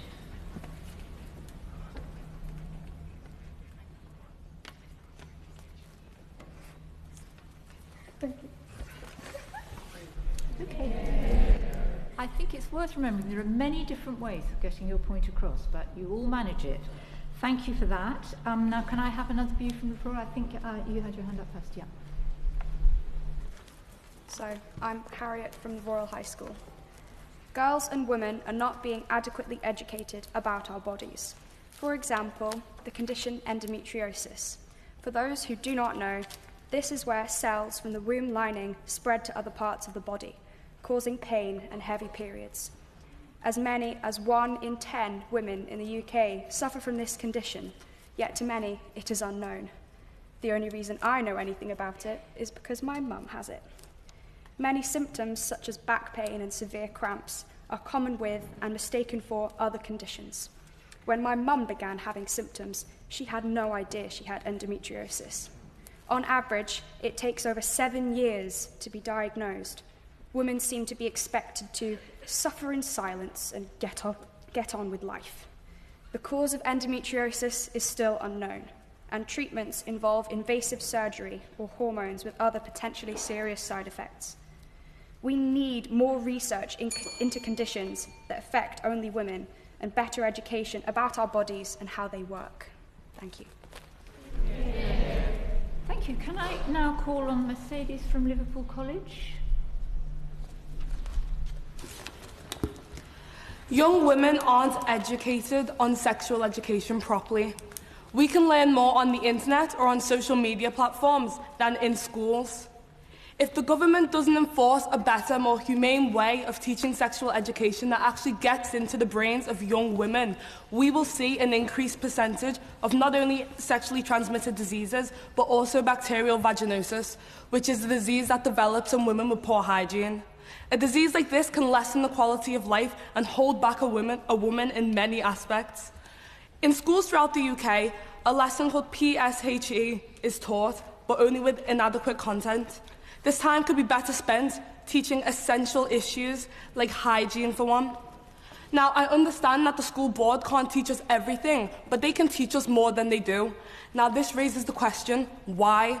Why do they keep information from us? Why don't they properly explain these things to us? Well, it's been embedded in our history. A study conducted by a renowned journalist shows that in the 1920s, parents would seek out publications that would teach sexual education to their kids because the school education system was failing them. A century later, and the school education system is still failing us and shaming us. Talking about hygienic products or periods is still taboo, and it's not because our bodies are embarrassing, it's because governments don't recognise how important basic education on the female body actually is, and that is embarrassing. Thank you. Yeah. Thank you, Mercedes. Now, another contribution from the floor. Wow. I think I'm going to go right to the back there. Yes? Yep. Furthest to look. Yep. I'm Sophie from Isker Academy, and I want to talk to you about periods, the subject that makes noses turn up and heads turn away. Now, I had no idea when I started my period that it came with side effects. I bet half of you, especially boys, don't know that either. You can get diarrhea, nausea, stomach cramps, back pains, leg pain, headaches, mood swings and bloating, plus many others that I can't be bothered to list at this moment in time. The list goes on. When I started having these, I was terrified. I couldn't find painkillers that did the right thing for me, and now I'm on a medicine that has the same side effects as the ones that the periods give me. It's a struggle, but it helps with the cramps, and it enables me to function. Now, speaking to boys in my class about a subject such as this one, they seem to have the idea that it can't be bad, and the main subject they bring up as an argument in this is that getting kicked in the balls hurts much more, and that is the only thing they seem to be able to say, and it is the same repeated thing that their balls are so much more precious than our wombs are. And so speaking again of this, they say that if I could, cope with it so well, then it can't hurt that much. If it was that bad, then I would stay off school. And, what I want to tell them is that I can't risk losing that much of my education simply for a subject that they're not educated on. And they should be educated on this because, one day they might have a wife, they might have children who are girls, and they're going to need to help with that. And so education is the simple answer to all of the issues that have been raised today. It will help everyone, regardless of gender. Thank you. Yes. All right. Another contribution from the floor. I'm going to go to this side. Okay. Yes? I'm Elpida and I'm from Getaway Girls. So, as mentioned previously, 100 years ago, we got the right to vote. Us women, the right to vote. We had the chance to make choices about our lives. But here now, we can't make decisions that will help us in our education. We should be able to help educate each other on how the menstrual cycle and such things work on sex education. We should be able to be included in all these discussions that seem to be made for people who may not even need them because they'll be made by adults. Children should be included because not only will it affect them, but it will affect later generations. Thank you. Thank you. Can I call on Samantha from Dean's Community High School? We need to improve our sex education and relationship system to ensure girls know about their own bodies and the difference between a healthy and an unhealthy relationship. Current sex education and relationship system is closed up. We only teach the basics, the mechanics. This is wrong. It's never the emotional side or how to protect yourself against unhealthy relationships or abuse. We are never taught about consent. We need to be more open in sex education involving the emotional side of relationships and sex. Classes on giving consent because girls think they have to be polite. That's how we're raised. Not firm, never firm.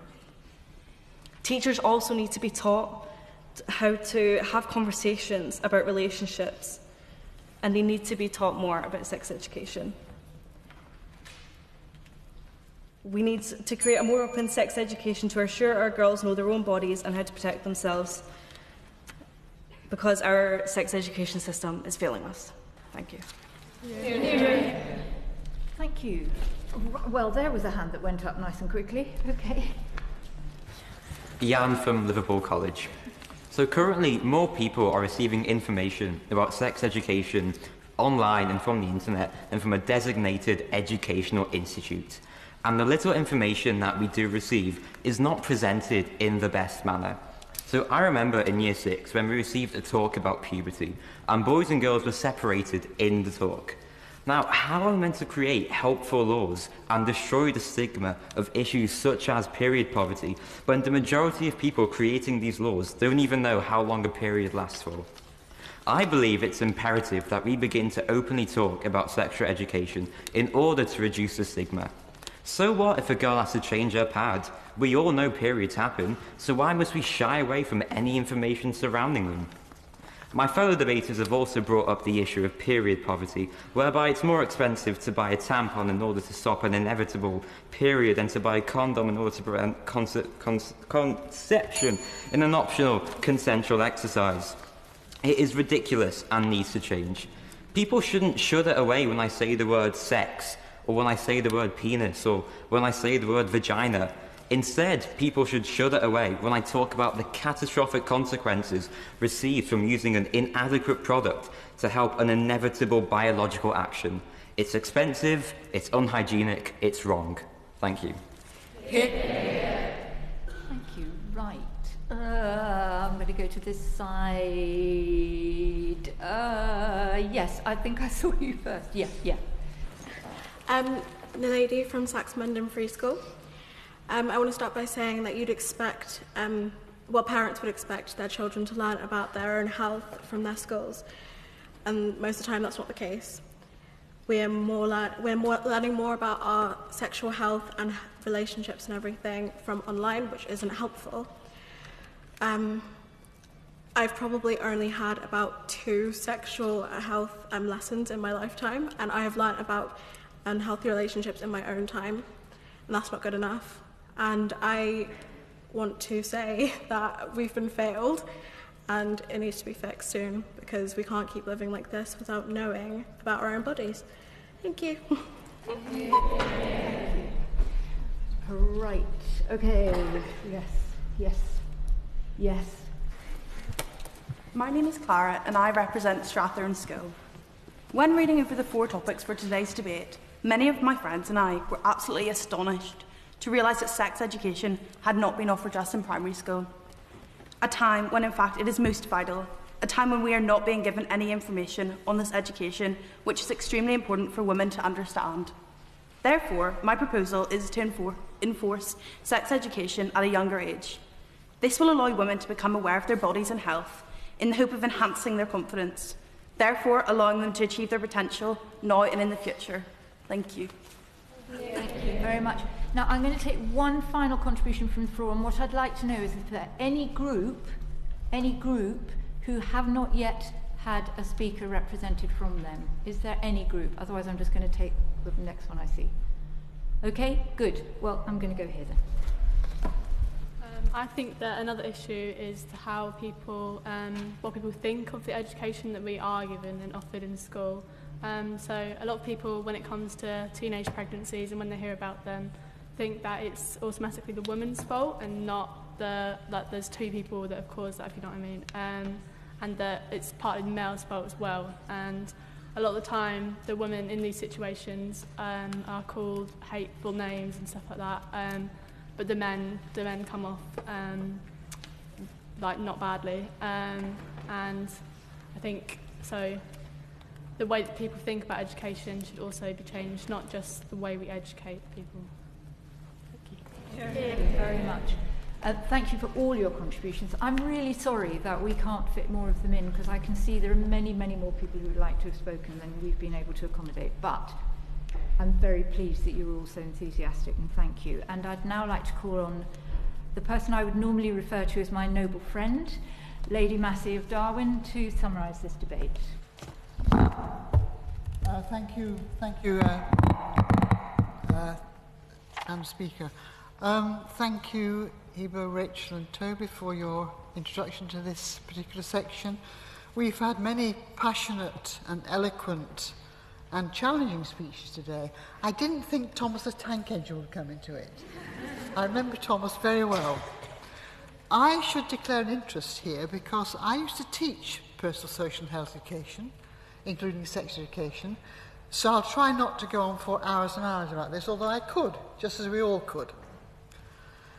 I'll try to give some summaries of points, because they were all very, very valid, but I think we might argue that relationship education is actually the foundation for social functioning, and actually underlines the issues we've been talking about today, such as harassment and all the other issues that we've talked about so passionately.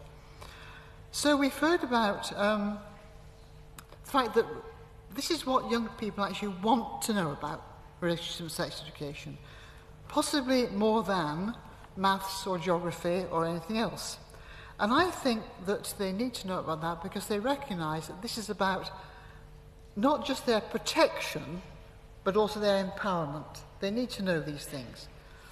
Of course, it's complicated by the influence of social media. We've heard a lot about that today. Issue of consent came up several times. It's hugely important. Being pregnant without knowledge or without wishing it is unacceptable. I think that we still don't know what are things like periods. Some girls still do not know they're going to have a period. They think they're dying when they have a period because blood comes out. They haven't been forewarned about it. I think that's terrible. And I think that failing our children without focusing on sexuality and safe relationships is almost criminal. And all this should start from an early age. Somebody mentioned primary schools. I'll come back to that in a minute. And I also think that children should be involved in identifying what they want from sex relationships education.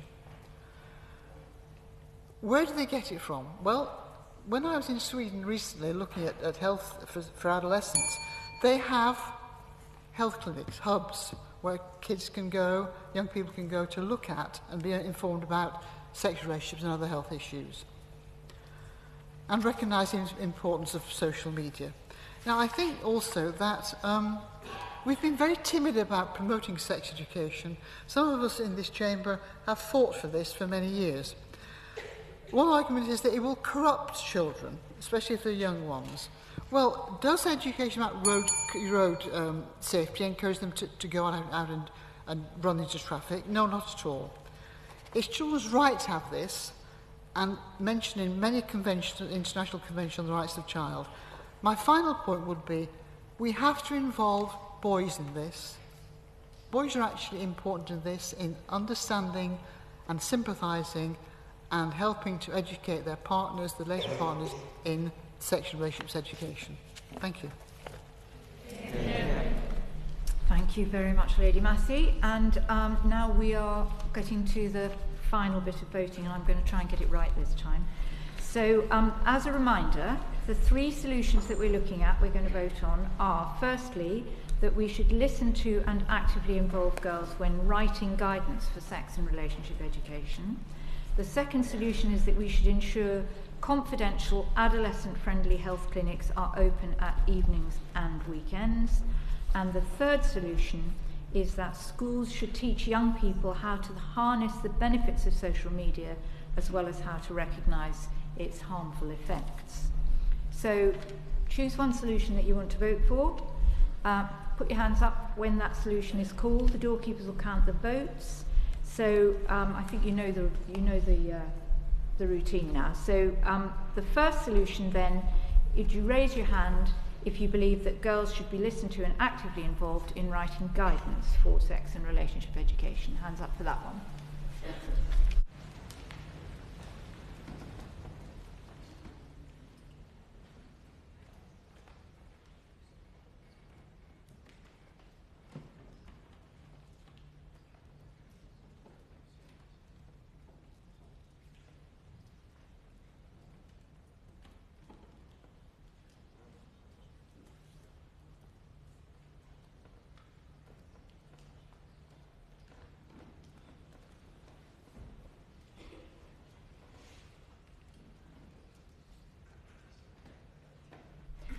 The second solution is that we should ensure confidential adolescent-friendly health clinics that are open at weekends and in the evenings.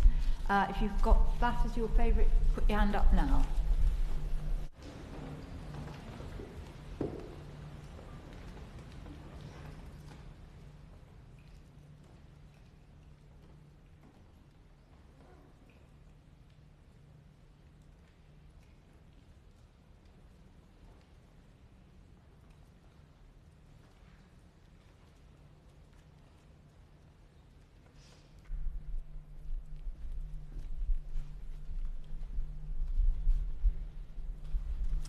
And the third solution, that schools should teach young people how to harness the benefits of social media as well as how to recognise its harmful effects. If that's your favourite, hands up now.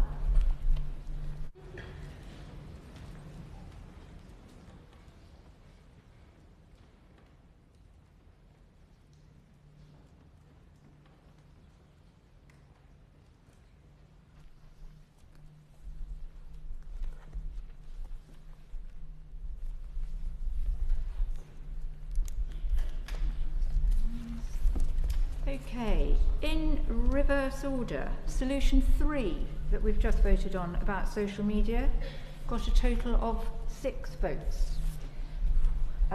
Solution 2, this is where I tend to go wrong, isn't it? Solution 2 was on adolescent-friendly health clinics, and that managed a total of 53 votes. And solution 1, which was listen to and actively involve girls when writing guidance for sex and relationship education, was the winner with a total of 103 votes. So, that is the end of our debate, ladies and gentlemen, and you have done extraordinarily well.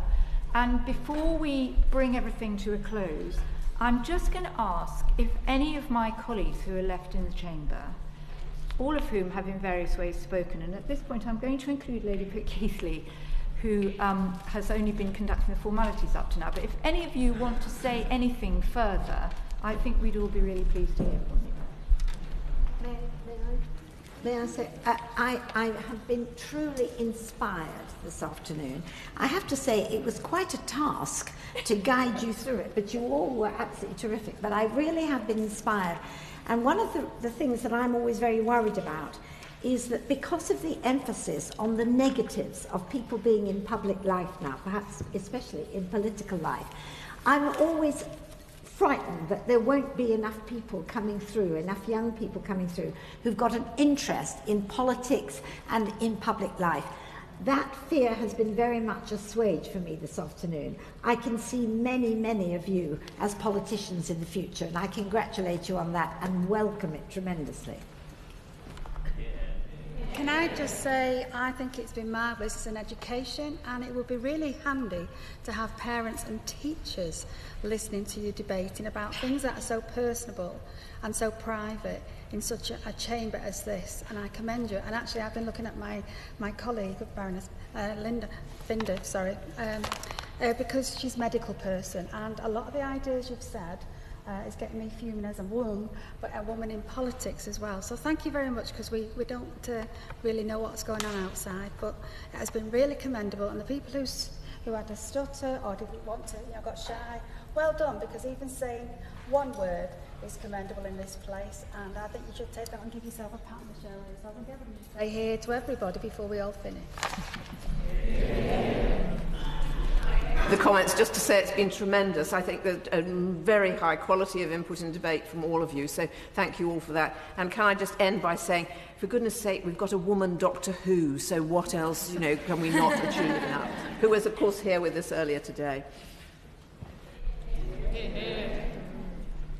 Yes? I think the whole day has been absolutely marvellous. The debates, the questioning this morning was articulate, intelligent and really exciting. This afternoon has been so well organised. Thank you, both speakers, for getting it right. Sort of. Thank you very much. And I would also like to thank Plan International for this mammoth effort in organising this whole day.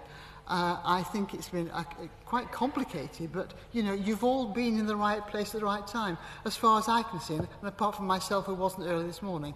But I think you've done marvellously. I think that I echo Lady Keith's comments about the picture of politics is not always a positive one. Please stick with it. We need young people to be interested in politics, and we need to hear their voices, and we've heard your voices today. So thank you very much. May I just also echo the comments from all of my colleagues and thank you all, those of you who didn't manage to get in to speak and who showed your keenness, those who did, and all of you for speaking so openly about your topics that are personal and embarrassing and difficult to talk about. I've found it educational for me. I hope you've all learnt something. I hope that our doorkeepers and staff have enjoyed being here and hearing the debate, because actually all the staff have worked hard to make it happen. And the one idea I did have is whether going away from here, we ought to rewrite Thomas the Tank Engine. So Clarabelle has a period, James goes and gets a sanitary towel and brings it to Clarabelle, and then their coupling together, male to female, ends up with a little baby carriage. Thank you. Could I please ask you all to stand? Sorry. I've got a few more remarks, Mr. Evans, but it won't be long, I promise. And I think we shouldn't forget the... I was going to say the fat controller. That's probably not very PC, but how about the fat controller being a woman as well? That would be really great. My colleagues have said most of what I wanted to say, but I do want to say personally to all of you that this has been a really wonderful experience.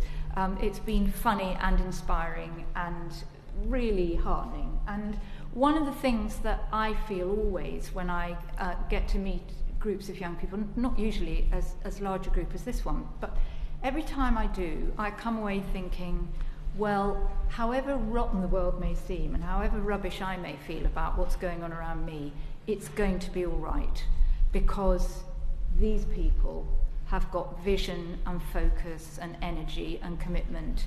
So, sorry, it is going to be your turn soon, and that's a big responsibility, but it's also something that we, who have had our turn, can feel very good about, because I think you're all great. So, I do have to say, Lady Finlay has already mentioned it, that a day like this can't just happen without a lot of people doing an awful lot of work. So I'm going to just remind us who's put the work into getting this to happen. Much is owed, firstly, to the English-speaking union staff, including David Bender and his team of mentors, and the rest of the ESU team, who really have worked very hard. I know that from talking to them and preparing today's speakers, who have all been, in very different ways, remarkable and inspirational. So thank you to them. And we also owe huge thanks to our partners, event partners, Plan International, who Lady Massey has already mentioned, and in particular to Barnaby Smith and Sally Warren, who have contributed a great deal to the run-up to this event and to its organisation on the day, and to all the schools who've taken part. And our thanks also go to our yeoman usher, Lieutenant Colonel Baverstock. I don't know if he's here. Yes, he is. Hooray! Who supervised the security for this event and made it possible for it to go ahead. And believe me, that is no mean feat. And to our second principal doorkeeper, Mr. Evans, who is that without which none of us would get through our day.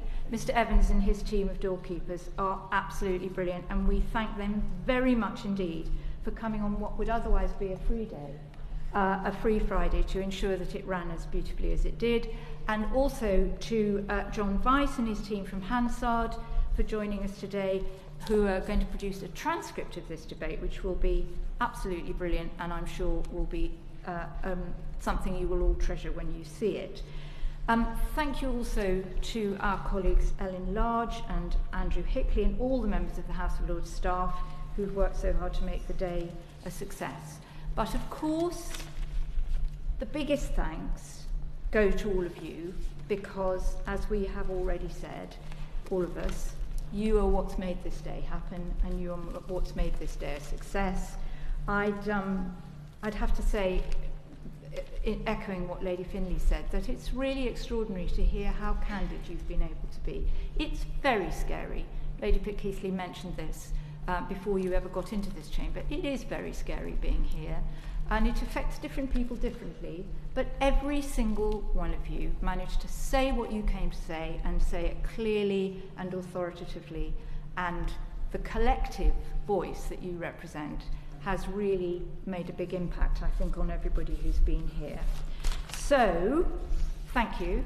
And I think this is the moment when you should all give yourselves a big round of applause. You've been stopped.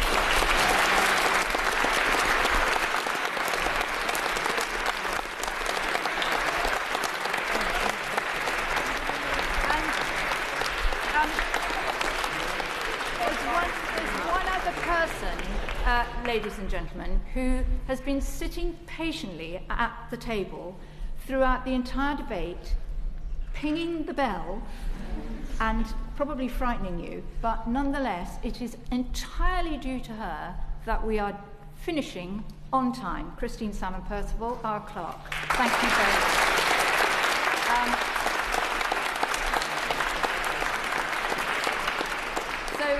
I'm off now. I'm going to leave the chamber, and I wish you all a very safe journey home. I hope you've enjoyed the day as much as we all have, and that you will have happy memories of it and things to talk about in the bus or the train or the plane, whichever way you're getting home. Get there safely. Thank you. Would you please stand?